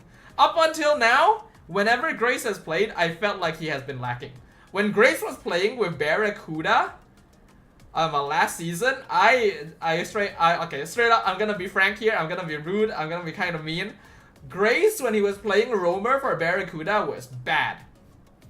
I thought that he was a terrible Roamer when he was playing with Barracuda last season. Hero pool was not good, didn't seem to be able to consistently open map and get setups. But on Enchanters, he's looking pretty solid actually. The Matilda gameplay, Not bad, not bad. What about Grace when he was with Zayed in season 10? I don't think he did very well either, because I don't really remember too much of him. Yeah, I don't feel like he actually played that much. I think he was brought in later in the season, was it? Or like he was sitting on the bench. Basically, I don't think he played a lot of games. But yeah, enhanced support looks good. Sensue, I thought he may have had hero pool issues because it's not the assassin meta anymore, but I think he's figured that out a little bit. Especially since you kind of have to ban against everyone else too. You know, like Ube, there's a lot to think about, and Owl is still a beast. Dude, do not give Owl Beatrix, man. You cannot give Owl Beatrix. Holy shit, it is terrifying. The speed at which he farms and kills, oh man. Living up to the name right there, Predator in the Night. Red Esports is surprising me a lot. Their early game is not that good, alright? I will say their early game is not that good, but they're here. And the reason they are here is because even though they're not very aggressive in the early game, they know that. They know they're not good in the early game because they're playing Ube. They're not supposed to be aggro in the early game. Red is up here in the early game not because of aggressive play, but because they know how to avoid it. That is the main thing. They're playing Ube. They don't want to fight you in the first couple of minutes. They don't need to. And so they choose not to. Just that singular awareness and execution puts them all the way up here. Because all these teams down here don't know what they're doing. I'm sorry. Even Vamos, I will say right now, Vamos' early game is not good. I like what Red does. But they will still lose because like Todak and Ray are really good at aggroing early game, so I think they can still get under Red Esports' skin. But they are pretty high up in the early game. Then when Ube comes online, sir! Oh boy! Oh boy, oh boy! Ooh! They have shot the hell up, man. They have shot the hell up. This is why I think Red Esports could be a surprise. I am putting them all the way up here. The Red Esports we are seeing right now is clean. It is clean. They are scary. I don't want to play against them myself, man. They are genuinely terrifying. They are an X factor right now, yes. I don't know what's gonna happen for the last couple of weeks. But Red Esports has shot up really far. I think they have what it takes to maybe make an upset happen. It's because of things like this that I was thinking before like I started this stream, like the ranking this week is gonna be hard to do, you know? I was really thinking the ranking this week was gonna be hard to do. I think it is, man. Just look at this shit. This shit's ridiculous. Okay. Monster. Vicious. Our boys. Our boys, what are you doing? What have you done, sirs? What have y'all done? I don't know what's going on with you guys, but I hope you guys fix it. Because this is not the Monster Vicious that roused the spirits of Malaysian viewers everywhere in the first half of the season. Monster Vicious was being praised everywhere by all of MY as a team that could take that second slot to M6. And then this week they lost to RSG. Man. What was the other team they lost to? I think they lost 2 games this week, right? One was RSG. I forgot what the other one was because the RSG one was what really hit hard. Can you guys remind me again who was the other team they lost to? I actually have forgotten.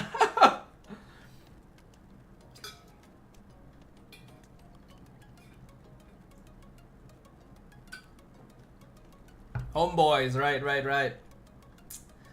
Yeah, so you forgot because you didn't cast. I get the feeling that's the case, yeah. It was on Friday, right? That's why I forgot. Could you give me a quick TLDR of what exactly happened again? I don't even remember what the score was. Let me check real quick. MV Homeboy 02. I don't even remember exactly what happened actually. Shit. It's been too long and I didn't cast it. So like it's not remaining in my mind. I didn't watch either. Thanks, Jinho. But yeah, okay. MV's strongest point was in the mid game. Mid to late game. They were also a mid to late game team. Early game actually not the most aggro overall, even with a player like Nova X Kobar. And I think that is a fine choice to make. They wanted to scale up a little bit and play for more team fights along with Martizi and Zeno. That is fine. And set up for Uni. That is fine. They did it really well in the first couple of weeks. And then this week, it's just... I don't know what they're doing. It's like... I can't even figure out exactly what went wrong for them. It's like the coordination is not there compared to before. I don't know. Are they like under pressure? I'm trying to figure out if they're getting star syndrome and thinking that they can do no wrong.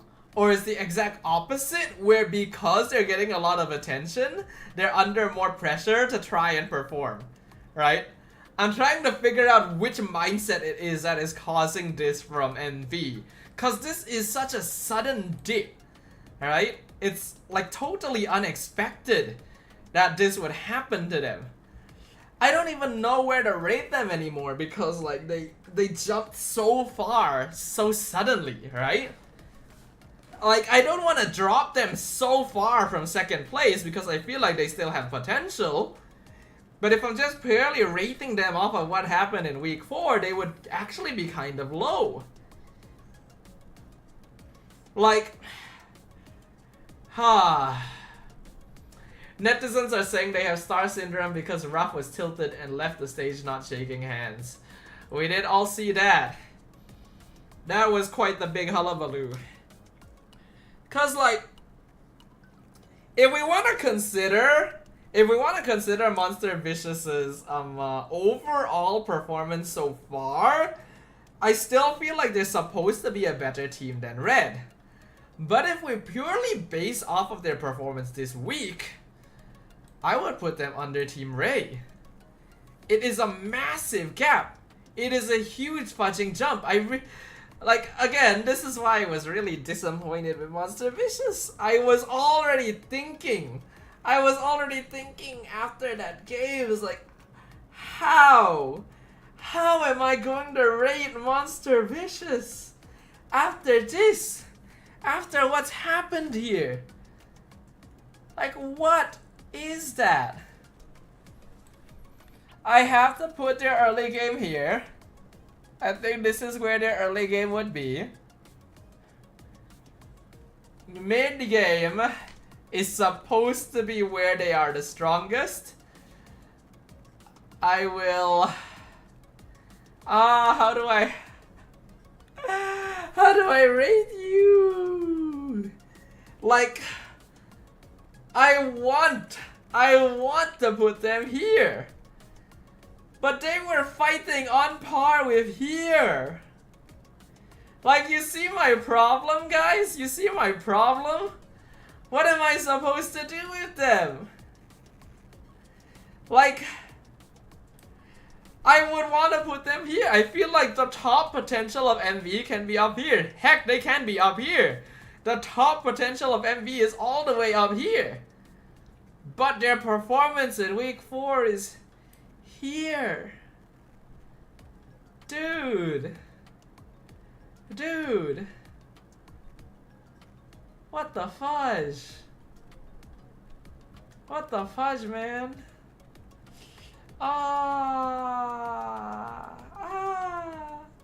Late game is very, very bad, Gin. I don't want...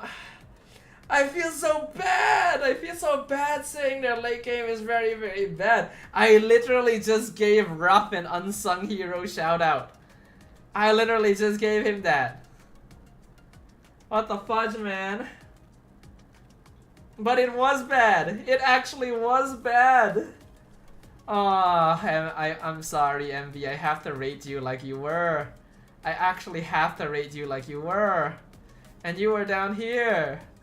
This is how far you were this week.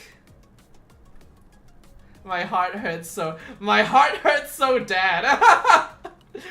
Thanks, that gave me a laugh. I don't think you did that on purpose, but it's funny. Dude, they were up here. I rated them here in week 2. How can they be down here? I have to base it on week. I do it every 2 weeks for a reason. This is the biggest drop from a team I have ever seen.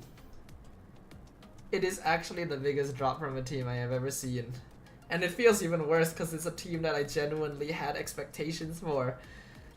Genuinely showed promise.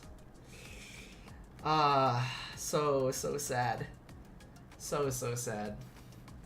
LaFell's eyes was assaulted 2 weeks ago and now Staff's brain was assaulted, yes.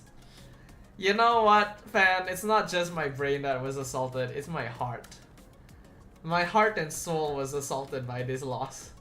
By this performance, by this disappointment. I want MV to prove me wrong next week. They still can. They can return to the performance they had in week 1 and 2 and 3. It's possible. This can be their wake-up call. This is the last chance in the league they have for a wake-up call. If this happened to them in week 5, their chances are gone, I think. But since it happened now, they can still do it. I'm going to put them here because this represents the disappointment and fall from grace that Monster Vicious has just experienced. And I want this to be a reminder to us and a reminder to them of what happens when you let your guard down in the season right before M6. Team Hawk versus MV will be interesting since they dropped so hard this week. Yep. What are the remaining games? MV, SRG, Vamos, Team Hawk, Niners. Okay. Team Hawk is their best chance of getting another victory because, like, you know, SRG probably not. Vamos and Niners going to be tough. Because now I want to talk about the Niners. You guys, I mentioned just now, right? I mentioned just now the 2 teams that I think could surprise us by taking away that slot, that second slot. Red Esports and JP Niners. The same way that Red Esports has been getting better every week, Niners have been getting better every week. Genuinely. I do think so. Like, in the beginning of the season, and even before the season started, my biggest worry for them was, can they resolve their ego issues? Can they fix the habits of players like Lolil and Ye3 of jumping too forward and giving up leads in the late game? They still did it in week 2. I thought, like, okay, Niners isn't going to make it too far.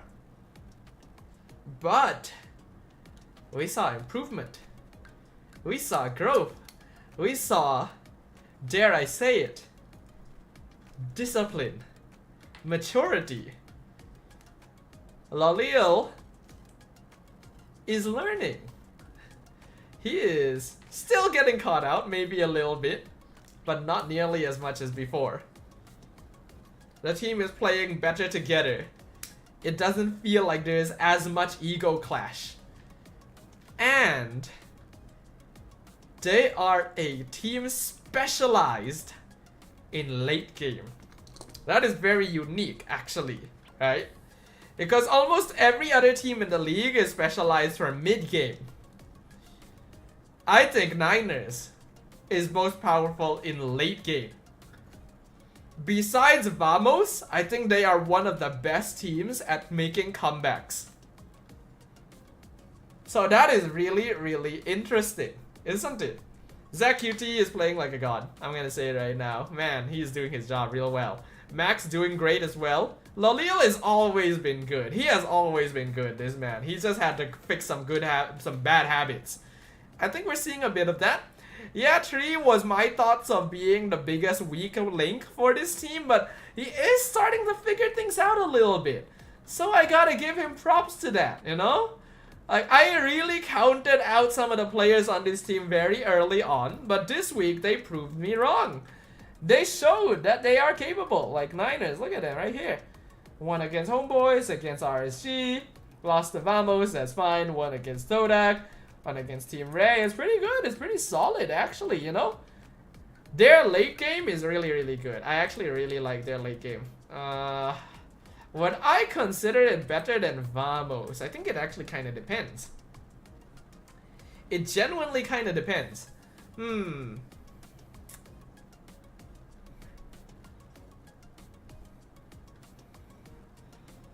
This one is a bit tricky. This one's a bit tricky. Niners is anywhere between this to this range. And that's actually a pretty big range, I'll say right now. But like, it's a bit hard to say that they might be able to come back against a Red Esports, for example, right? It's actually a weird situation because...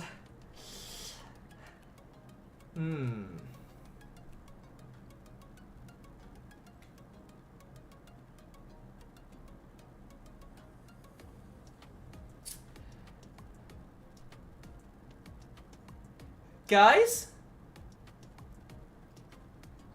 Do I want to do this? I'm starting to think about it. Do I want to do this?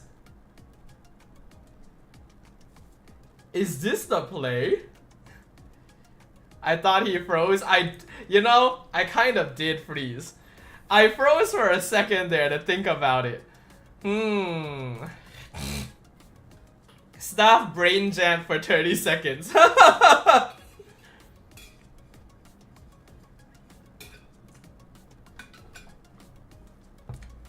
Okay. I need to ask you guys' input on this. I may need to ask you guys' input on this. I kind of want to do this. I'm gonna be honest with you. Like maybe this. But like, I need input. I'm not sure if my brain is starting to fry. What do you guys think about this?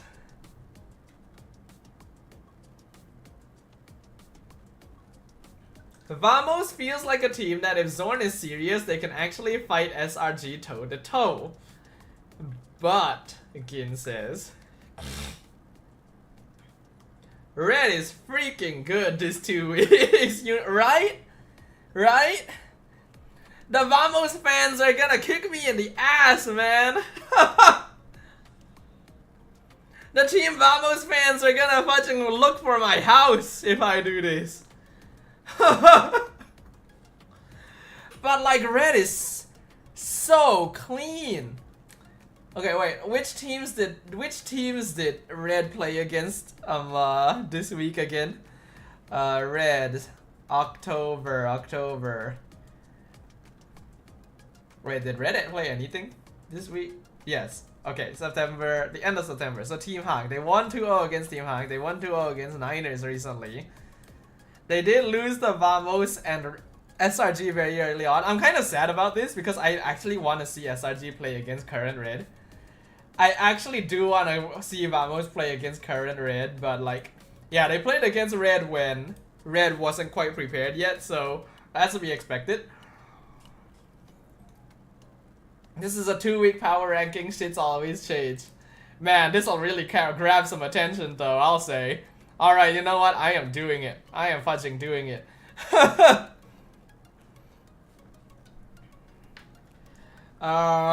Nobody expected MV to lose. I know, right? Okay, wait, we were rating Niners. So I will put Niners here. I think this is fine. Man, is Red that far up? Holy shit. Alright, Niners, their early game. I think Niners is also more of a mid to late game team. Yeah, they don't really do that much early, but their early is not bad. I would put them... A lot of teams are not really aggro early anymore. That's the thing. Here? Probably here, right? It's quite far down, but we can consider that there's a pretty big gap between them and RSG and Team Hawk. These two are in a league of their own right now. I'm sorry. And not in a good way.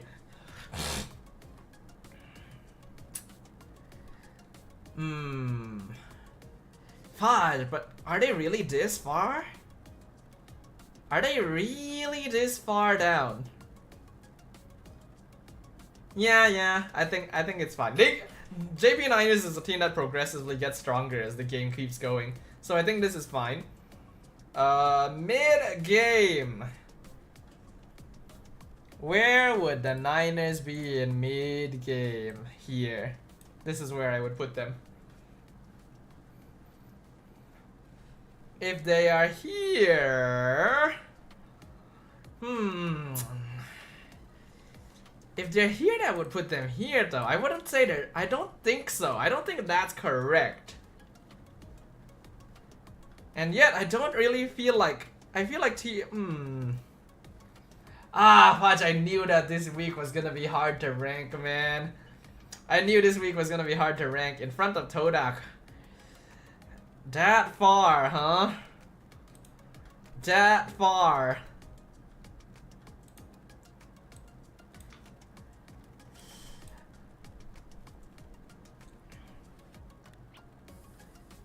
I can live with this. Yeah, this is fine. This seems alright to me. I feel like I'm gonna have to make compromises with myself at this point. At this point, I'm gonna have to make compromises myself. Rasi messes up a lot. I agree. I think Rasi is actually turning out to be a bit of a weak link, if you ask me personally, but he does okay, you know. All right, last one. Man, this ranking has taken a while. Sorry about that, guys. I feel like we've gone on a lot of tangents and I've had a lot to share because this week has made me feel a lot of things. Alright, homeboys. They're getting better. They are also getting better. Crush. Crush is good. Crush is impressive. I'm happy with Crush. Straight up. Straight up. Like, when they replace WAP with... What was the name of the player from MAL? Chanford, yes. When they replaced WAF with Chanford, I thought that like, okay, well, Chanford's doing better than WAF at least. Sorry, WAF, you really were not good. I thought that Chanford was doing better than WAF, so it's like, okay, this is good. This is a good replacement. Then they replaced him again with Crush, who I'd never heard of before, who didn't even have like professional experience. You know, outside of a little bit of interaction with some players and coaches. So I was like, huh? Like, did you need to replace Chanford? I feel like you just give Chanford a little bit more time to get going, give him a little bit more training and like experience, then he could be good. But then Crush crushed it, man! He crushed it! He actually crushed it. So that's good. That's the good stuff. They did still lose to Todak, so that is the unfortunate thing, but you can see the promise.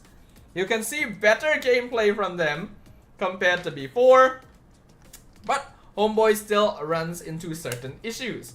There's a little bit of momentum requirement in them, right? I feel like Homeboys is an example of a team that doesn't have a particular point in the game that they're known to be strong at, right? Compared to, like, for example, Team Ray is really good early, JP9ers is really good late, Vamos is really good mid-game. Homeboys doesn't really feel like they have a particular point in game that they're very good at. It almost feels more like the draft heavily determines how well they do, right? It feels like the heroes they get, the team composition they play, heavily determines how good or how bad they play. Which basically puts them as a bit of a jack of all trades sort of team, right? They can be good at any point of the game, but they can also be kind of bad at any point of the game. Which makes my life even more difficult. Yes, kinda. Okay, I'm glad you agree with me because I'm not too sure if I was the most convincing with that. But because of that, it's kind of hard to say where I would rank them. Unfortunately, I feel like Mal is still a bit lacking. I think that Homeboy's early game is really not all there. Right? I'm trying to think about it. Yeah, I don't think their early game is all there. Even when they won the game, it was with the cheese strat of like Cho 1-1 Angela Ling, right? So I would say that in terms of early game, they're definitely going to be at least behind Red. Because from Red onwards, like from this cutoff point here, right between Red and MV in the early game, separates teams that have a goal in the early game and teams that just kind of do whatever. So Homeboys, I would say, is a team that's more do whatever, so they're kind of here somewhere. Mal can be good sometimes, but overall doesn't do all that much, so I think they're still behind Vamos at least. If we compare them to JP Niners, I think they're about on par. I think early game Homeboys is roughly on par with JP Niners because they don't do very much in the early game. Unless like they get a really good draft for the early game, and even then they usually don't focus on getting early game drafts. They want farming drafts because Soul and Amal are really good on like the farming type cores. So I would say that Homeboys is probably a little bit later, gets a bit better into the mid to late game. So early game they're about on par with Niners. I would say that they are...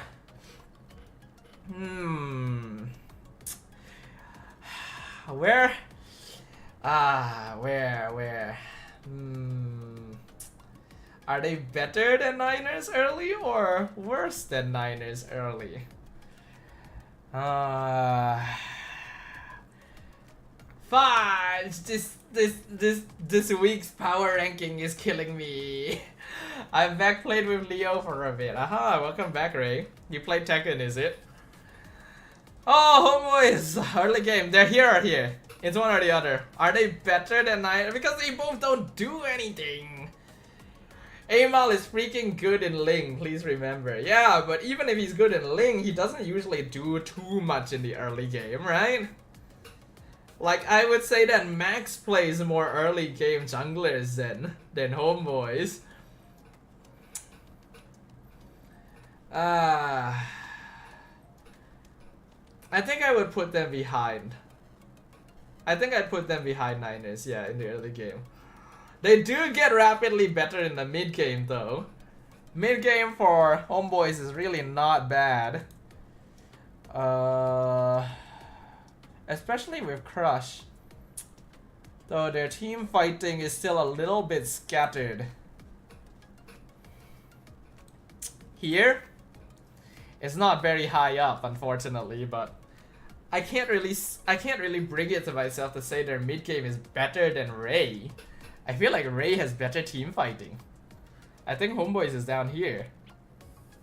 Their late game is probably their best point, but it's heavily dependent on momentum and whether or not they actually got the farm they needed. In which case, here seems okay, maybe here. Is that where I would put them? It's not too bad. Oh, you played ML Ray. I see. I gathered enough data. I believe Jungle Suyo is better than EXP Suyo by just a bit. I kind of felt that way when I tried him out, but it's good to know that the data agrees with me. Okay, guys. Is this the final lineup? Is this the completed power ranking? Dude, it's really funny to see Team Ray all the way up here. Like, You see, like mid and late game, the teams are not too far apart from where they are in the other phases, but in early game, it's an absolute mess. Right? Like the early game rankings of the teams are a complete mess compared to mid and late game. Because like, so many teams lean more into mid-late game than early game now. It's so interesting. It's funny to see Red up there. I know, right? I knew that I was considering Red as maybe a dark horse that suddenly pops out here, but I didn't expect to put them above Vamos, I'm gonna be honest. I didn't think I would put them above Vamos. Like, damn. But I do. I kinda do put them above Vamos. I think, like, Red Esports so far is showing more promise than Vamos.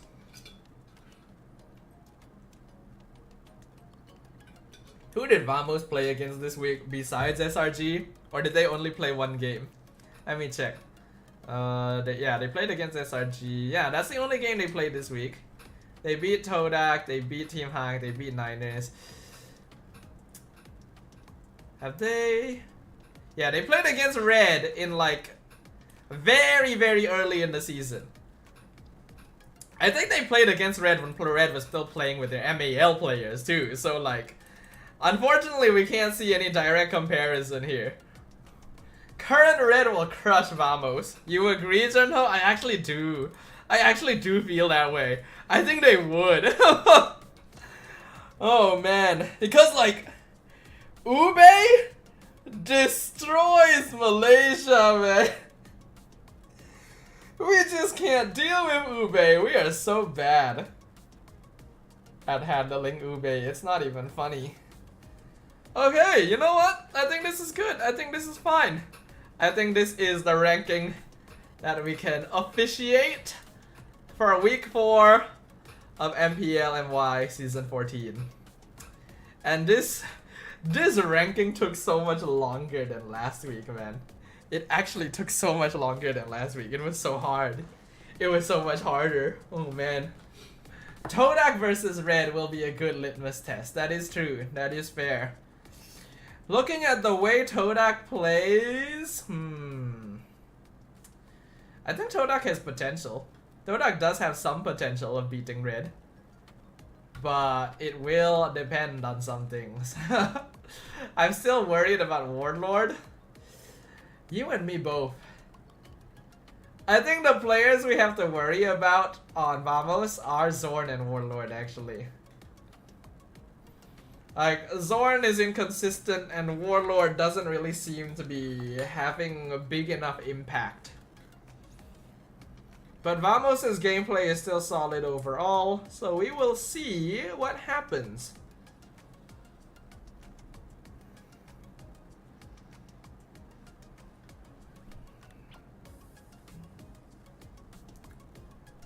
You know what? I want to do this. Hold on, I want to switch this.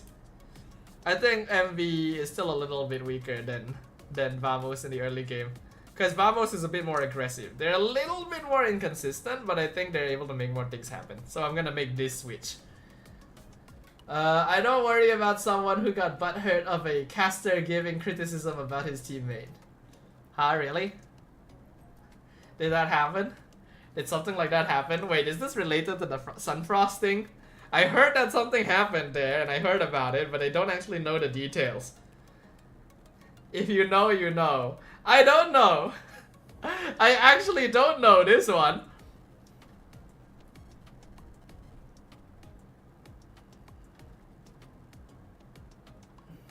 Sunfrost and Warlord, So Sunfrost already criticized Warlord at some point, or did he criticize someone else? And then Warlord like came to his defense or something like that. Not too sure. Alright, I'm happy with this. This is fine.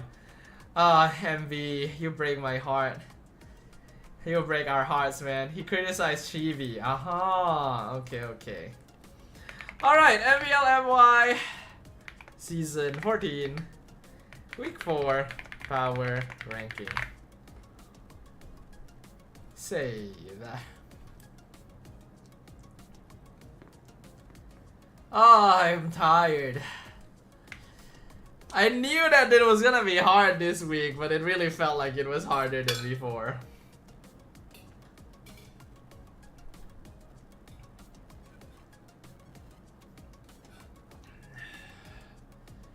That team is giving everyone every reason to hate them. I didn't hate Todak as much as them back then, yeah.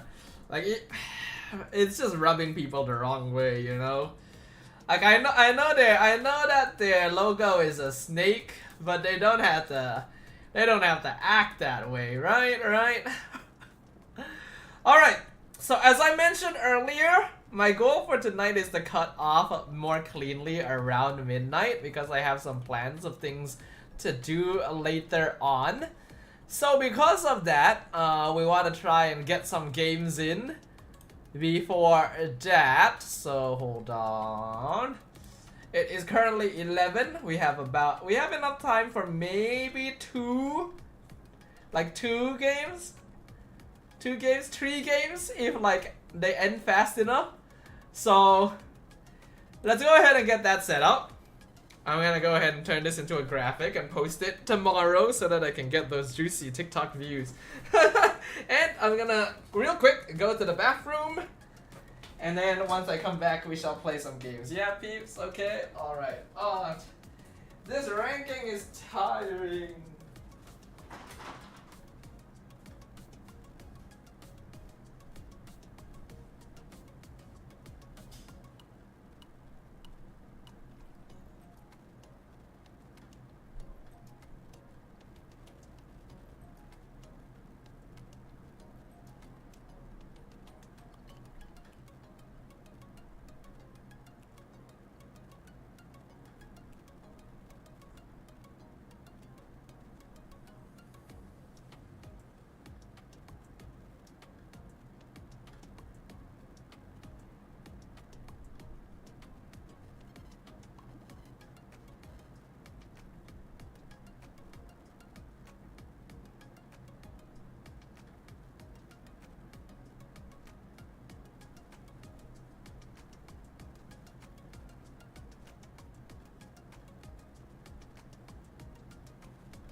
Okay, I'm back.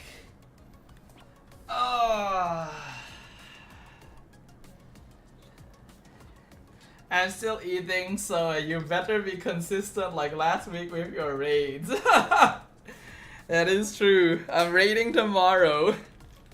So hopefully we're able to clear it all in one day, right? Alright, let me go ahead and connect my phone. So anyone want a game? It does seem like we have less peeps around tonight. Maybe it's because it's a Monday night. Work week just started again. Gonna be a bit of a thing for peeps. Alright.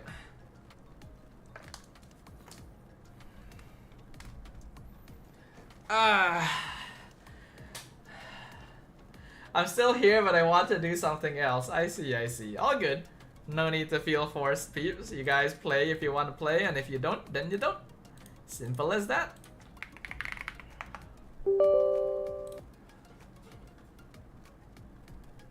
I want to play on Wednesday. Okay, I'll try again. Tell you what. If for whatever reason we do end up not clearing all of our raids tomorrow, then I will basically take a break, right? Most likely as well, like if we're not able to clear by tomorrow, then we'll try to figure something out in regards to the rest of the week. So I will try my best to stream MLBB on Wednesday so that we can all have some good old gameplay. Yeah.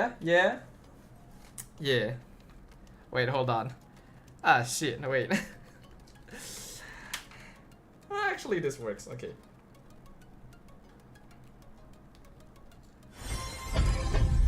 Alright,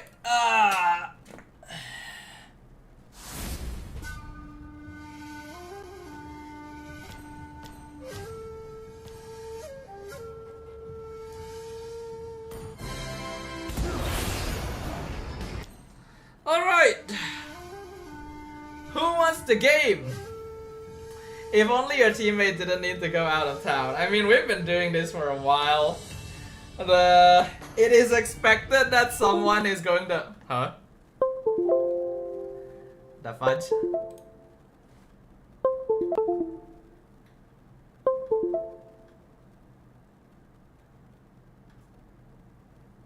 Okay, maybe hold on. Hold on, peeps, hold on. Just do this real quick, do that. My phone disconnected, which is a bit unfortunate, but it is fine. Let's go ahead and do that again. Okay, basically what I'm saying, someone is going to need to, you know, do something at some point, right? At least next month you can tell them you're going out of town too. That is true. We're gonna be going to Johor. That's gonna be cool. That's gonna be fun. I think a lot of the casters are actually gonna be carpooling there. So that's gonna be interesting as well. Alright, so who wants to play? Who is up for some gaming?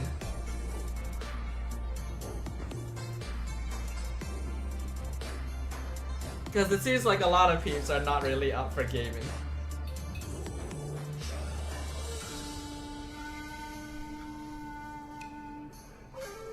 Damn, Ray, you're already mythic? Holy shit. I'm surveying for accommodation. I for real plan to holiday. Oh man, you're gonna come over, sir? Nice, nice. Good stuff, good stuff.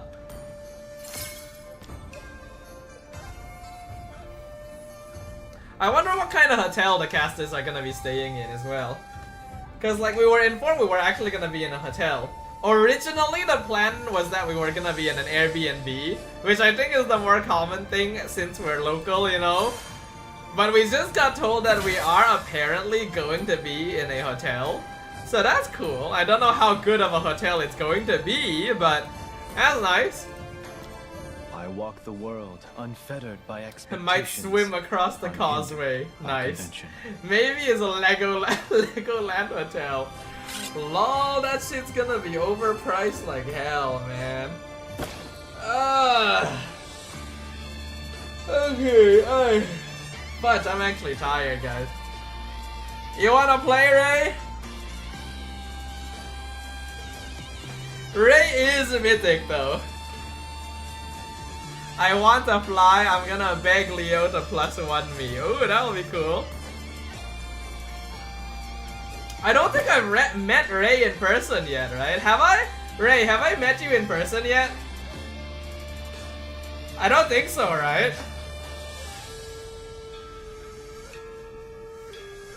I saw Google Maps. Edu City is near Legoland. Lol, really? Time for a vacation. All the casters go to Legoland. Oh wait, actually that's a good question, Jinho. Wait, is Leo going to Johor? Is Leo coming? I wouldn't be surprised if he's coming for M6. But like, surely he's not coming to playoffs, right? Huh. Or do you mean M6? Now I'm not too sure. If you've flown to BH, I for sure would have met you. Okay, so no. Yeah, I haven't met Ray in person yet. I heard Mirko say he might come to playoffs too. Wow, really? Nice, nice. Gonna be a fun time.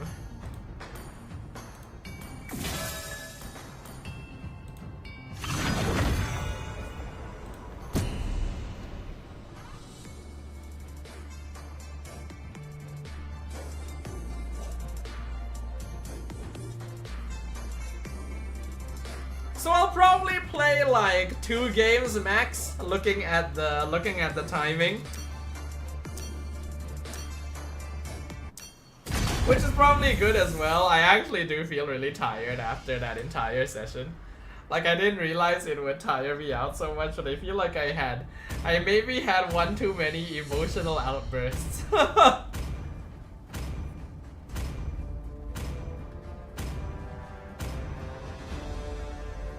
Team is banning. Or do I want to go EXP? I don't really want to mid. I'm okay roam or EXP. I don't really want to mid. We'll see.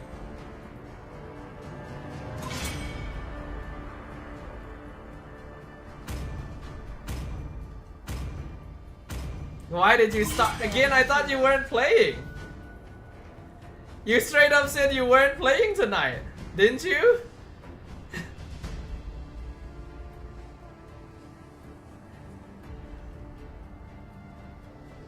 What? I'm banning this. I'm not dealing with that shit. I said I was washing the dishes, but you implied you weren't playing. You said like you were still eating. It's like... Darn. Shit. Well, that's my bad.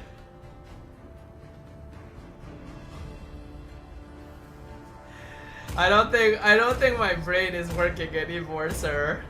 My latest message was washing dishes, but like the messages before that seemed to imply that you weren't playing. Right? Because like earlier you were saying like you're still eating, so you better be consistent. Like last week, I want to play on Wednesday. When you said I want to play on Wednesday, I think we thought that you weren't playing tonight. Like I think he's... I feel like you were saying some things that made me feel like you weren't playing. Okay, it's fine. It's fine. We'll still play what? Oh wow, really? The enemy is damn. I eat fast anyway. My bad, kid. I think we'll still play one more after this, so you can join for that. But then that would make us 4 people, huh? Time to take the field. Huh. Please pick a hero. Oh, I am EXP lane. Okay. Ruby is banned though. Hanabi. Do we want to push up Hanabi? We could.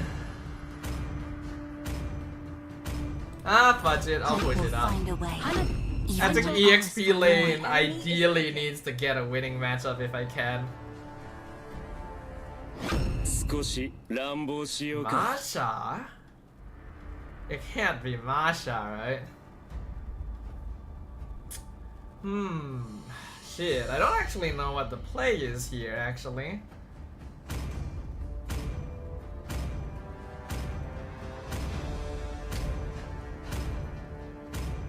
Esme? Esme! Please pick a hero. Done. Oh, fan will join after this? Okay. If this was in the past, I would... Yeah, I'm thinking Khalid, actually. We would play Daroff in the past, but now Khalid is probably the way to go. Let's do it. I haven't played him in ages. Should be nice to have a bit of Khalid gameplay again.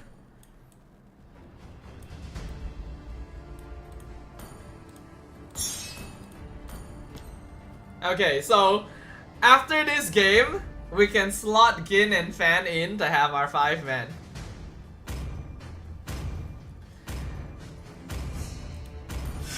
Actual Wilderness Concussy.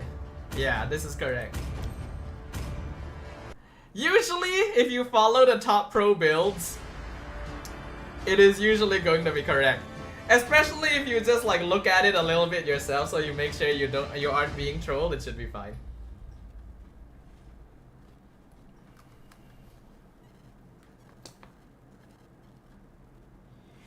Excuse me. Ray Ash versus... Oh yeah, there's an Ash. There's an Ash on the other side. Nice. Welcome to Mobile Legends. Good game. I haven't played Khalid in ages, guys. 5 seconds till the enemy reaches the battle. But I don't think he's too difficult, so it should be fine. All troops deployed. Logically speaking, Khalid EXP should try to invade, but I think I'm gonna avoid that for now, since I'm pretty sure we're not planning to invade, and Roger can be quite painful. Our fate flows beneath our feet.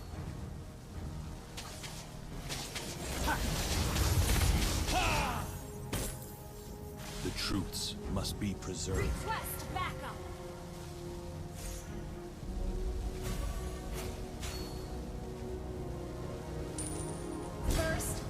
Oh wow, damn, that was fast, yo. Double kill. Okay, yeah, they did start purple, so their jungler is near top.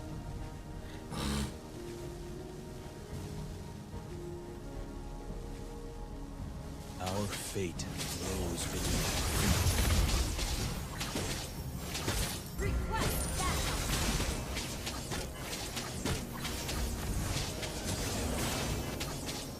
Everything is only measurable. Looks like Esme does actually like. Oh, fudge! What the heck? Well, I didn't expect him to be down here. That's already not a good start.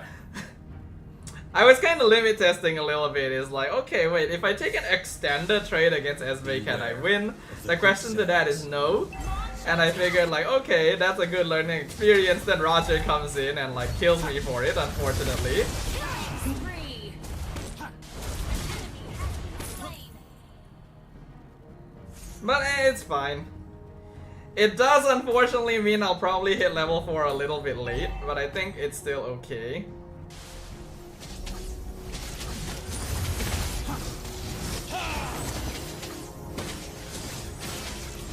Darn, Esme is actually beating the shit out of me, guys.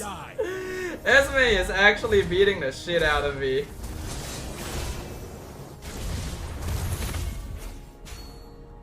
Way of the sand lies ahead of me. Oh, Lolita is down here. Initiate retreat. Sorry.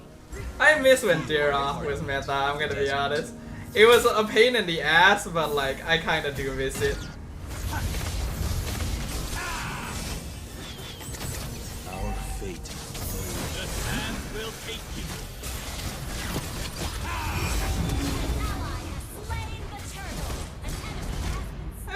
I think that's worth. I think that's pretty good. Nothing to fear, but fear itself.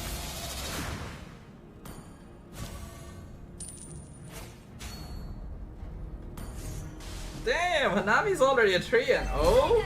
What the fudge? Whoa, Mega, what the fudge? Our Hanabi is wrecking havoc. Chip and Hanabi doing good right now. Oh, hold on. The truths Slain an enemy. Oops, I just lost my road back home, unfortunately, so I better start heading down there ASAP.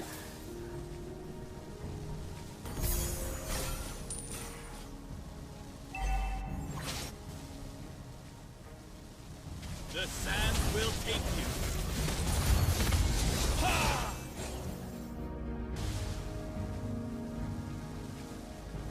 So Esme is definitely more farm than me, but considering everything, I am actually still a little bit like, I'm actually not doing too bad because my farm is not that far behind her, despite everything.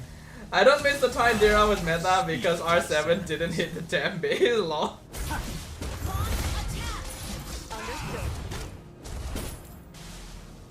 The truths must be preserved. Request backup. Understood.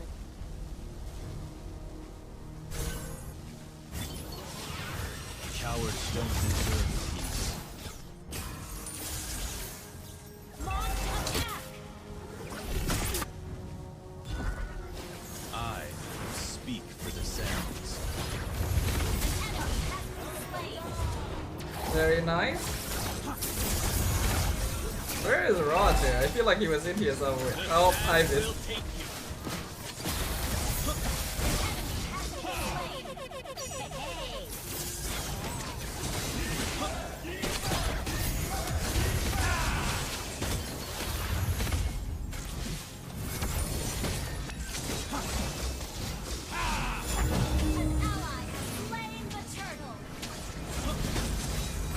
Cowards don't deserve peace. Launch attack.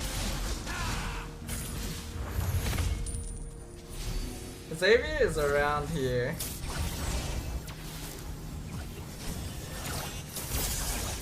My determination is 1,000 times stronger than my schematon. Launch attack.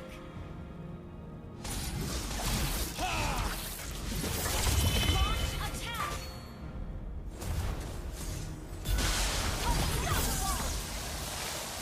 I speak for the sands.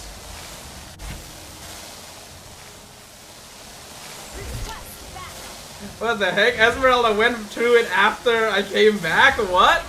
What? Are you serious? Also, since when was Khalid's sand sound effect so fudging loud? It is so freaking loud, like holy shit. Our fate flows beneath our feet.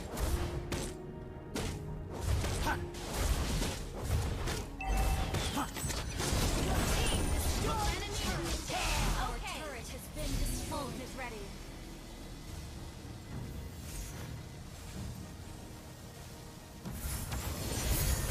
Beware. Quicksands. The sand will take you.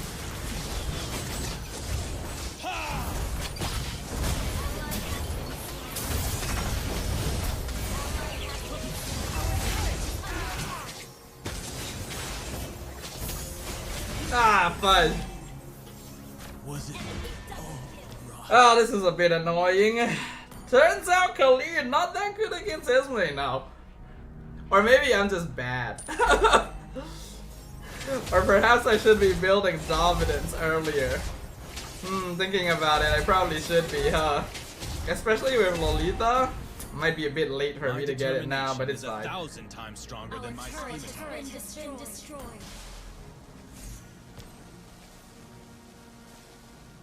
Darn. I That tank minion died right before I got here. That could have been some extra EXP for me, too bad. The enemy has slain. Yeah, I'm definitely quite behind Esme now. Our turret is under attack. It really doesn't seem like I do enough damage to deal with her. Feel the heartbeat of the desert. Oh shit! Okay, wait. They are using that portal. That portal is actually working against us a little bit here, guys. Anyway, wanna mic up? I guess we can. Darn. Guys, am I doing something wrong? Have I been doing something wrong this whole time? Like, I am losing to Esme, actually. What is her build? Is under attack. It is full survivability, actually. Enchanted into Oracle, damn. Yeah, not having Dominance Ice is messing with me here. My determination is 1,000 times stronger than my scimitar.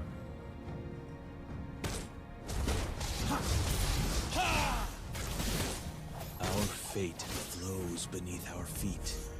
That Lolita is like a Carmilla. It does seem that way. Where the sun is ahead of The sand will take you.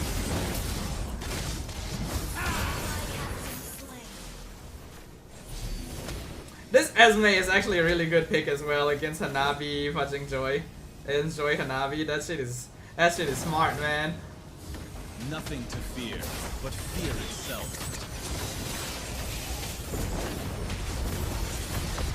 Oh my god, I'm just insta dying. I've fallen off already, guys. I have actually fallen off already. Evidently, I've done something wrong completely in lane, and that has really messed us up. Turret has been destroyed. 2k advantage on that Esmeralda. Though getting ganked by Roger right at the start, at the exact moment that I was limit testing too, was really unlucky, I will say. My determination is I probably 1,000 don't wanna times take stronger that, than my actually. scimitar.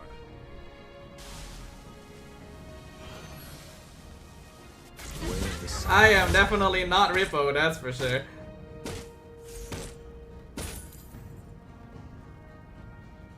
Do we have enough anti-heal? We only have it on Jinho, that is the problem, yeah. Even Chip doesn't have dominance yet, so... Yeah, we're not itemizing fast enough and correctly enough. Our fate flows beneath our feet.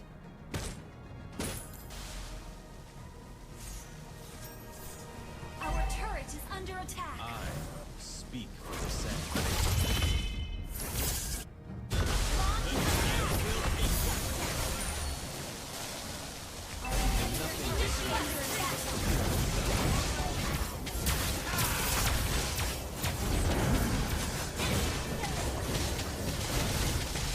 Ah, fudge. We don't really have much here. I should have just tried flickering out at that point. Darn, and Esme is such a good counter actually. We've been countered, guys. Our draft has been countered. Khalid probably wasn't quite good enough. Sus Portal though. Maybe a little, but My determination is 1,000 times stronger than my scimitar.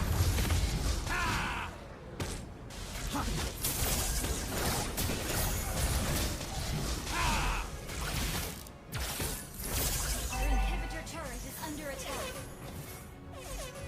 to be honest with y'all, I actually don't really like Khalid that much. I feel like as a character, his balance is a little bit strange. Or maybe he's a bit too skill based. Either way, nowadays he's built as a tank, so even more so, I'm not a big fan. I'm one of those players that doesn't really like playing tank EXP laners. Beware. I don't know if I want to go through that. The sand will take you. Damn, I landed such a nice ultimate and it still is nothing. We have nothing, man.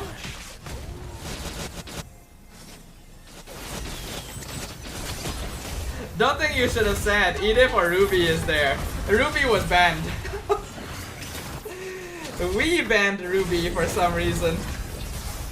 I think it was one of our randos. I would have probably gone Ruby if I had it, but it was banned. And I didn't really like Edith in this particular game.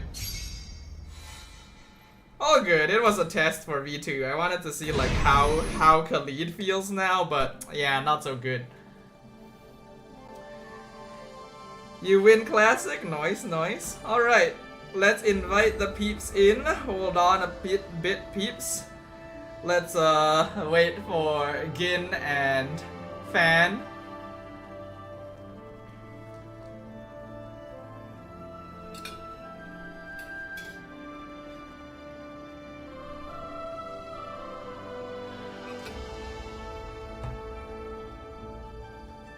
I think if I wanted to beat Esme, I may have needed to go damage. You know what? Thinking about it, I think I need a damage Khalid to beat Esme in lane. Cause like nowadays Khalid is built as a tank, right? Because you want him to lane against characters like Hylos and Phobius.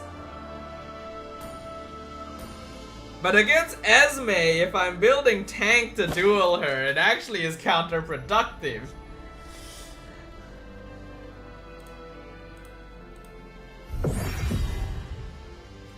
Cause then she just becomes way better at like extended trades, while I do less damage on short trades. Yeah, that was the wrong build to go to try and beat Esmeralda. But well, now I know. It is a learning experience.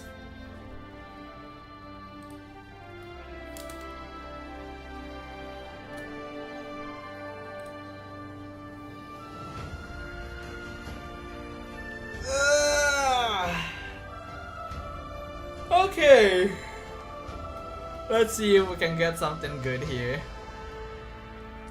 So like I mentioned, I'll probably cut it off around 12, so we will play one last game for tonight. And then I will try my best to complete my stuff tomorrow, so that we can stream MLBB again on Wednesday. Yeah, peeps? Yeah? Oh, you're in VC? Hold on. Hello. Where should I go on the Do as you will, sir. We believe in you. Can you hear?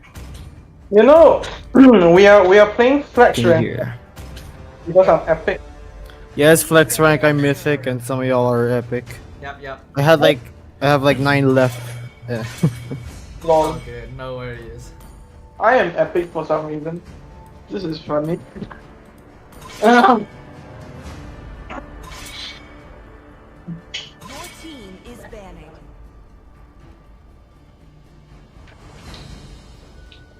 Actually, I was the one who banned Ruby. I have a personal vendetta against her. Oh, I see.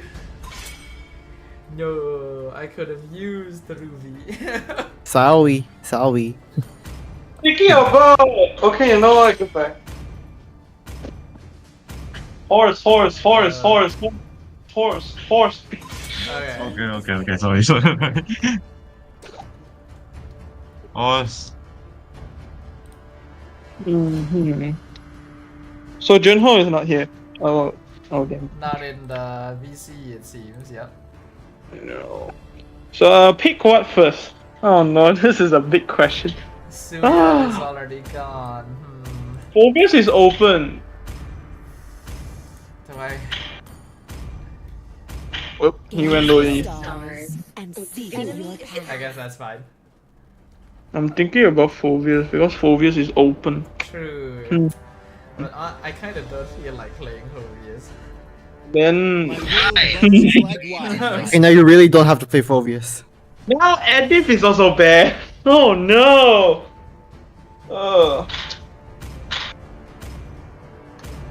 Any other ideas when we're fighting a Valir?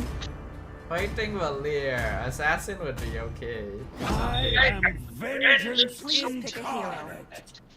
I can probably still go Ruby actually. Oh, we actually banned a lot of assassins. Ray, do you know how to how to play Nolan? I know how. I think Nolan would be nice, but then there's a Valir. I'm gonna go Ruby. I don't think it's a problem. If it's a Nolan. Just go in and out, you're not there for long. Honestly, I think I just hate Valir as a hero. Valir is annoying, yeah. No one can take you from me. I need to think about goat lane. Oh,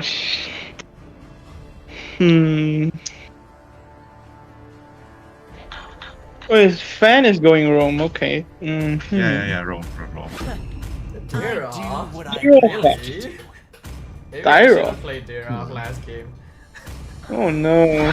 Oh no. Oh, Dyreth has better sustain, but the lack of burst from the defense reduction killed him. Now I am a bit scared on what I should pick. This enemy team feels like Pick what's safe. pick what's safe, eh? Ah, that's a good idea. That works. That works. oh.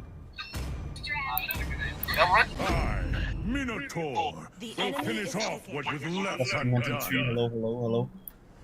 Hello. Hello. How does the war cry Loyi work? I'm actually quite interested in it. Yeah, it's also Warcry it's Loyi. It just gives you No, more it damage. triggers into combo. Yeah. Hello CC. Diggy best pick. Maybe not right now. I think Super Fritz did it first and then Zaim copied it. Now Kai enters the scene. Akai. Oh no, Akai roll. It's either like Melissa or Hanabi that's like the safest right now Yeah, I think Melissa against the still against the lineup. No, I mean Hanabi would be better against the Akai because she just walks through. but Akai is annoying for the whole team. Firstly, they have a Valir. If Valir can perform his combo, all of us are CC. And then Akai comes in with they are disengaged. We just gotta. What the hell is this emblem set on Yin? Support emblem, Festival of Blood. I think we got invade. Okay, you guys go do that. I'm gonna try and win lane. Can y'all leash me? Minotaur, help me show. Okay. Leash him and show. Oh, Valir didn't buy boots first. Valir bought Magic. magic item. What? Can y'all take the orange? Or like check if like where Yin is right now. So many things to do as a roll move. If I'm a Mino, I will be heading. I'm gonna poke him out. Only bottle. Oh damn it. Okay, Coming, okay, coming, we coming, really coming. could have really could have stole. Were we a bit late? God damn it! Hey, Oh, sorry, sorry, sorry. I have no cooldown. I said invade. Yin doesn't have jungle emblem. Guys, let's play safe, play safe. If that had happened, let's just play safe. We could have invaded. Bro has like no jungle emblem, so like you know, that's what I'm going for. I can kill Moscow if I wanted to, but I think the whole enemy team is coming towards me right now. Now they're the one invading you. Oh my god. What the heck? We are different. As always. As it should be. Oh, We ask if I didn't that better. Wait, don't hit the thingy. Nice. Yes. freedom. Moscow recall, yeah. Supposed to be, yeah. Yin is going towards mid. Loyi, careful. And I think it's coming to me now. Or maybe not. Moscow. We're letting Yin get away, man. We're letting Yin get away from the Festival of Blood ass. It's Festival of Blood? Why? I'm attacking Moscow. Moscow is not gonna enjoy life ever again. Moscow inspired. Moscow inspired. Moscow inspired. Moscow inspired. Yeah. This Yin is slowly getting away with everything. Because. Can y'all help me? Can y'all help me? Coming. No, there's no way. Ooh, Done. come here. Okay, nice.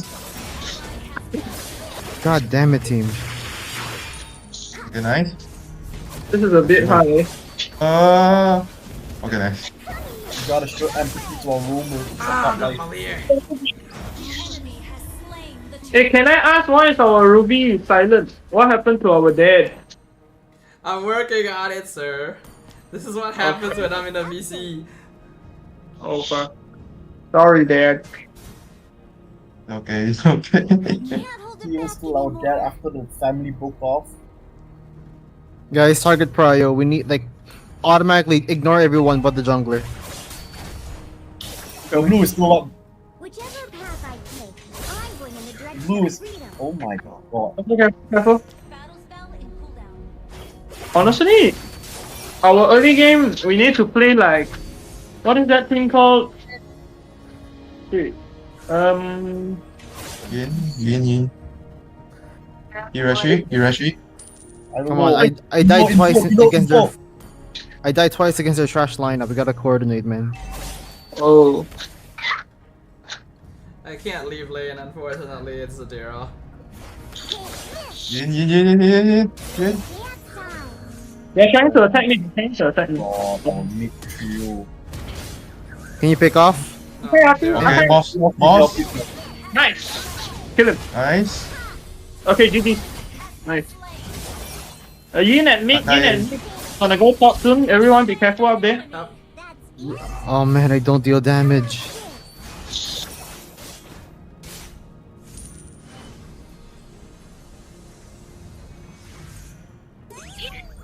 As long as my mind You know what? Yin could become. Oh, okay. Ah, you walk a brush. Boss. Oh, nice. Moscow miss. Okay, here. Careful. Oh, boss. Okay, finger. Oh. Oh. Help me here. Zone. Look out for Ian. You need Look out to for win. Ian. Just scout the Ian. Scout the Ian. I'm gonna come. Okay, from below. Okay, yeah. Can we invade purple? Ian is top, Let's- Ian is all top. of us. You need to stop Yin. Careful, Valia. No! What? Oh my god, the CC. Ian is coming back, Ian is coming back. Okay. Just keep invading. Coming. He'll die if he goes near. She and me, we are different. As always. As it should be. Oh! I got you. No need to kill. He's at the bush. Or somewhere over there. Okay, I need to go back to my lane. Moscow, you can get a free kill. More salty. Hold Okay, let's get a mid lane tower if we can. Okay, look at Okay.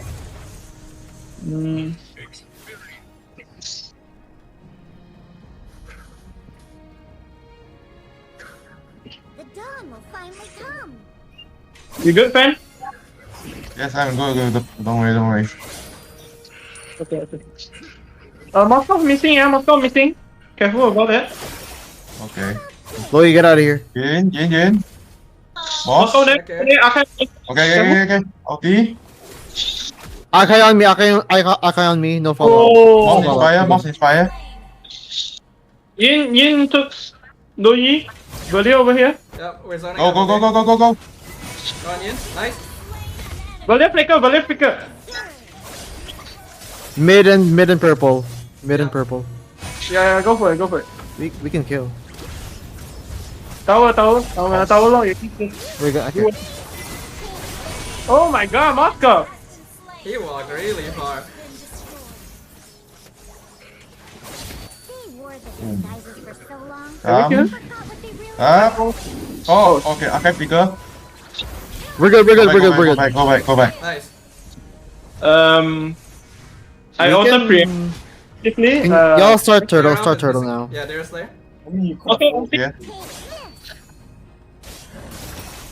Yeah. Yin is stuck in tower. It's fine. We can take turtle for free. Hold on, I'm gonna clear my wave real quick.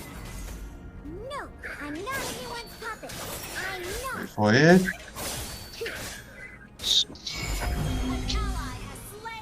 Nice. Oh, nice.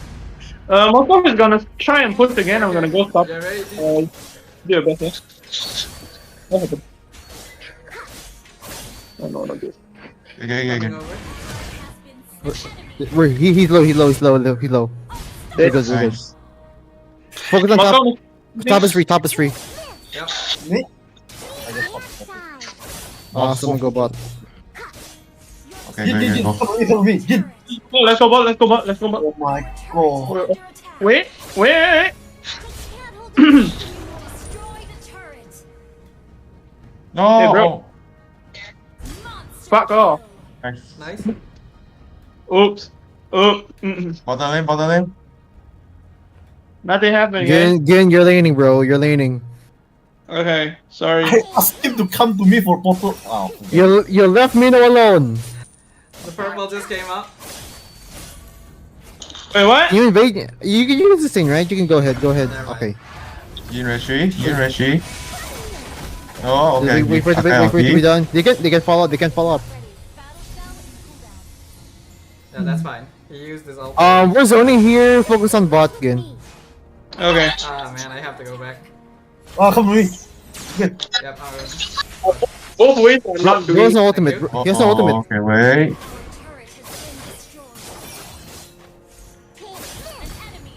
Nice. They're all Yin, will be Yin. coming from the other side of the map. Yin down. Hold them. You're there. As long as my mind is Gyro mid. Let's go. Go. Oops. Nice. Okay, nice. Right. Let me heal. I'm let just me heal. assisting right now. Oh my god, what is this? I'm low. I'm gonna farm. Okay, come. Coming. whichever path I Oh! Oh no. Right. Start running. Right. Go back. It's fine. Mata. Okay, I got tower top. Okay. No, I'm not anyone's puppet. I'm not. I don't think I can lord alone. I'm Mm. just gonna choke some resources. Wait for me to respond. Wait, never mind. Wait. You're outnumbered. I need purple. Oh. You can take their purple. It's there. Not back anymore. I think. I didn't check it just now. Oh, Akai out there. Okay, Okay. ulting. Okay, I know ult. Akai OT how long? Forgot. Around 40 seconds, I think. Okay. Anyone have eyes on Yin? He's mid. How about this? What? He's in. Nolan the base. here. Nolan coming. here. Coming. Akai is Okay. by himself. Akai's by himself. Okay. Akai is along, Akai is along. Daira also here. At least get a pick off. Okay, hold go. up. Nice! Nice, Nice! Up. I'm not present, bro. I'm a dead weight. I'm a dead weight. Oh shit. Oh shit, you're still going. Shit, You're still going. Hey, sir. Damn. Oh. You're taking too much. Taking too much, man. Bro, you got overexcited, man. As it should Valir is so annoying. He made me so slow. That's what he does. You do. Bro, I was all of a sudden I'm so slow. You do tend to be slower when you're on fire. I'm on fire, but he made me slower. Freaky. Whichever path So I'm buying Malefic Gun as my last item. Alright. Okay, flicker. Flicker. I don't know whether that's a good idea or not. Coming. I'm coming. Oh no. Oh. You. On my way, on my way. Bait him, bait him. Oh, I got Go pushed. back. Okay. I got I would you. have killed. I would have killed if the Valor didn't push me. Sorry, guys. Oh no. Oh. I don't have ulti. Fuck. What? What? Mid. Get the mouse. Why was I stunned? Oh. Oh. Go. Okay, go back. Your turn. Oh no. This is not good. Start running. Okay, How do I my run? stuff is still in the area somewhere. I'm so slow.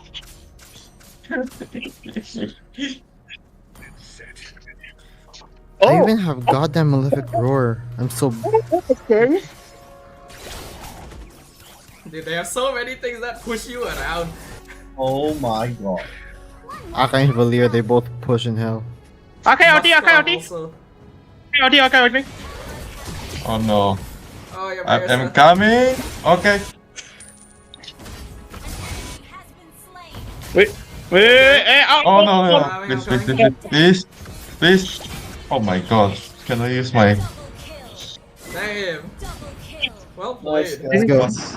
Let's go. It's only in. 1 second close to use my flash. Okay. It's okay. Okay. We're good. Oh my god. Oh my god. It's okay. Oh I man. need to stop flickering so fast. Flicker fast or slow when you do the I front figured one. fast. I don't think we can. Valir Dairoth is responding. Oh, they're back. Yeah, we can't force. Leave. Yeah. Go Lord instead. Red. I'm gonna take enemy red. Yeah. You'll take it. Okay. Oh, I'm starting to lag. Right here. Chill. Okay. Lord is up. We don't gotta die. Wait, people are here. Oh. Okay. They are here. Valero flicker. I'm poking him out. Yin here. See Yin. Oh, Hold okay, on, mouse. Hold on, guys. I do not have purple. I Okay. can barely fight. Top lane. Take this. Here, come here. Take this one. One go. Oh my god. Oh, Wait. That's not going back. Arrow. Oh, Dairo. Okay. Okay. Got you. Oh my god, not again. There's a lot of stuff Valir. being used. We can take Lord. Careful that. I got him. Oh, nice. Coming. Oh, why am I lagging? Why am I Oh lagging? no. I am lagging so hard. Oh my god. Nice. Get the yin.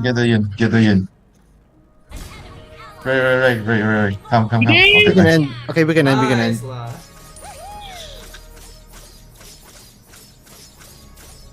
Valir, you better not spawn, I tell you. Nah, They're you not. won. We're good. We win. Nice. Okay, we win. Good job. And Nice. it's me. Cool. Well, I guess that's it for the day. Yep. Yes. We only played 2 games because it took us too long. Two games because that one goddamn There freaking. was a lot to We talk play with about. randoms. I did not do well. It's fine. Look at Fine. Dodo. Yeah. I had to It's play cool. against Adira. Fun. Oh, that was fun. Nice. GG. GG. What the motherfucker? I am now wondering. Okay, GG's. I'm gonna leave now. Bye. Bye bye. Bye bye. Bye. y'all.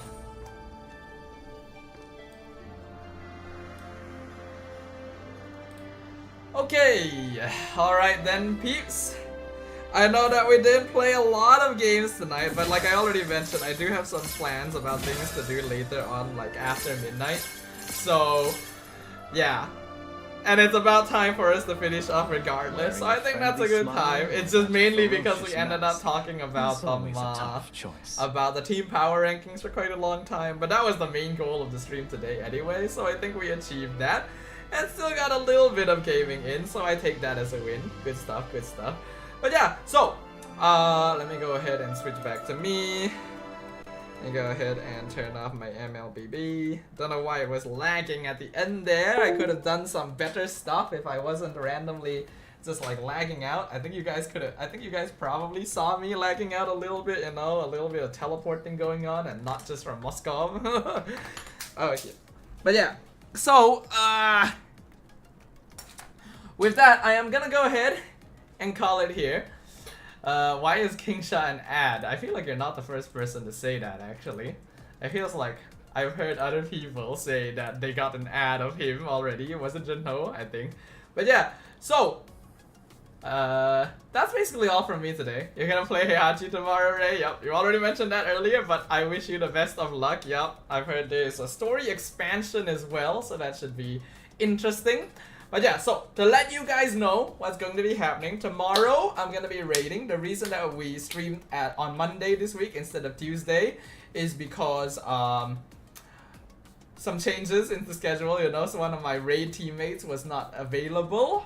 He's going overseas from Wednesday, which is when we usually start raiding.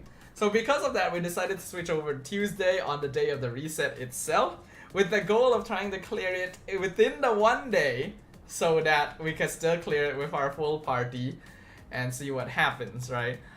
Regardless of whether we clear tomorrow or not, I will do my best to stream on Wednesday. I'll see if I can switch some things around. Maybe if it comes down to it, then like if it really gets to the point where I'm not able to clear on Tuesday for whatever reason, then there's a possibility I start the stream slightly later on Wednesday. But I will let you guys know, yeah? I just recently created an announcements channel in my Discord server, so I'm going to try and make sure that I always announce on the day, like whether we're streaming that night, and if there's any changes to the timing, I'll let you guys know there as well. As for MPL, I am going to be casting on Saturday this weekend only, so I won't be casting on Sunday, so keep that in mind, peeps. And yeah, is there anything else? Is there anything else I want to talk about? I think I basically talked everything I wanted to talk about for MPL already earlier in the stream. So I think we're fine in regards to that. So yeah, I know that MLBB is usually on Tuesday, right guys? But not for this week. This week is different, and I'm gonna be streaming FF14 tomorrow instead, right? So yeah, and then I will let you guys know when I'll try to stream on Wednesday. Yeah, I will try to stream on Wednesday. It may start later if we're not able to clear all in one day, but I will try to stream on Wednesday and we will see what happens. Yeah, okay. I'm gonna get the legend tomorrow, so don't need to waste flex. But I can sleep happy, but besok mau grind. Nice. No hate, but please don't tell me your combo to Karakuri and Adine again. Jinho, don't be like that. They're trying their best. I was literally talking about this earlier in the stream too. I thought, like, I saw a lot of comments on YouTube saying that Karakuri and Adine are no good and like, why are they on the English desk? But they themselves don't want to be on the English desk, you know? It's not like they applied to be on the English desk. They were just asked to do it because we literally had no other options, right? Like, I think, like, LaFell was busy with something else, and I think Gideon and Husky's schedules were already, like, taken by something else, too. So, like, literally, they don't have much of another choice, you know? they literally don't want to be there, you know, like at the start of the day they were dreading it. Between every game they were just like thinking, oh, it's like that was no good or whatever, you know. It's like, come on, cut them some slack. I get it, you know, it's not the best, but you know, cut them some slack. It's fine. They're trying their best considering the cards that they were dealt, right? Because again, they don't want to be on the English desk. They are Malay casters first and foremost. I wouldn't want to be on the Malay desk, but sometimes if your employer asks you to do something, you know, you gotta do it. Literally, because like there was no other option for us, you know? Karakuri was so stressed out, man. He literally didn't want to do it. He was scheduled for it, and Karakuri said like he like asked to switch with someone else, but there was literally no one else they could have switched with. There was literally zero choice for them, so you gotta feel bad for that, right? I think they, considering the circumstances and the lack of preparation, they still did pretty alright. But yeah, Kara cooked. It reads Pew Pew English. Maybe. But yeah, alright, so with that, I am gonna go ahead and Karakud English. That's good. Alright, I am gonna go ahead and close off the stream here today, peeps. I will still be live tomorrow, but I am going to be streaming FF14. So if you guys want to tune in and see if we're able to clear everything, then feel free to come by. I will probably announce the timing for Wednesday on Wednesday itself, right? I'll try to announce it in the new announcements channel. I will let you guys know whether it is the usual time of like 9 PM or if I need to maybe start a little bit later if I'm still trying to clear raids or something like that. So yeah, you guys can check that out. You guys can check me out when I'm casting on Saturday, and yeah, that's it.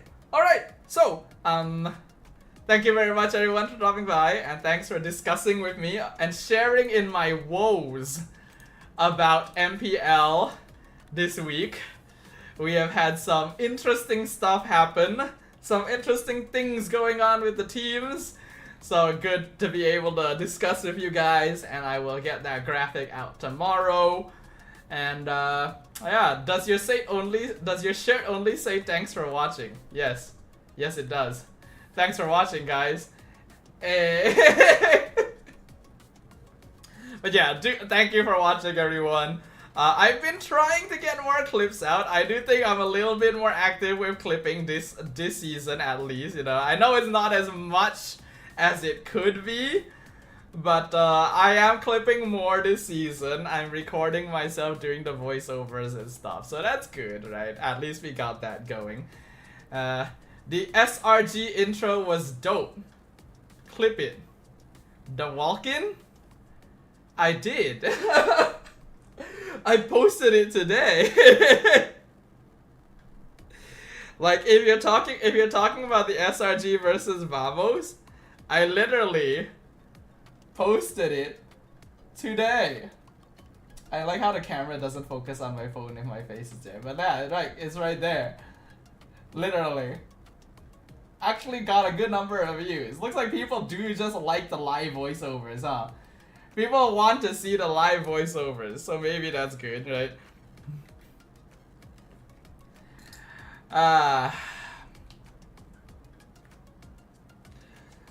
Alright, okay. Don't want to talk for too long. Like I mentioned, I do have some plans I want to do after this. What happened to the past 2 seasons of Rose doing it? Even in the past seasons, it was not always Rose, though. Alright? Like, sometimes it was Rose and sometimes it was us. It just so happens that this season, it's mostly us.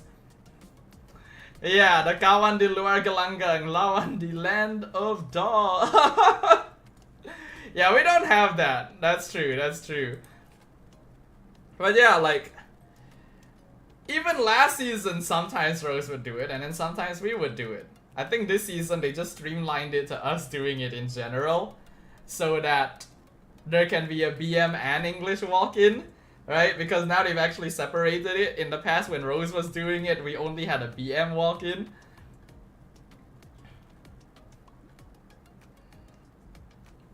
But yeah, okay. I don't wanna delay this too much more. I have plans, I have things to do. I also want to get some rest because I have been using a lot of brain power tonight to try and get this list out. So for the last time, thank you everyone for dropping by. Hope you guys enjoyed. Tune in tomorrow if you guys want to catch me raiding. Otherwise, I will see you guys on Wednesday, and then you will find me at MPL on Saturday. Alright, have a good night everyone. Have a good evening. Do drop a like, follow, and subscribe on my socials if you guys haven't. But I get the feeling everyone here already has anyway, so it's fine. Alright, good night everyone. Bye bye. Have a good rest. I will see you guys tomorrow. Bye bye. Bye bye everyone. See you. Good night.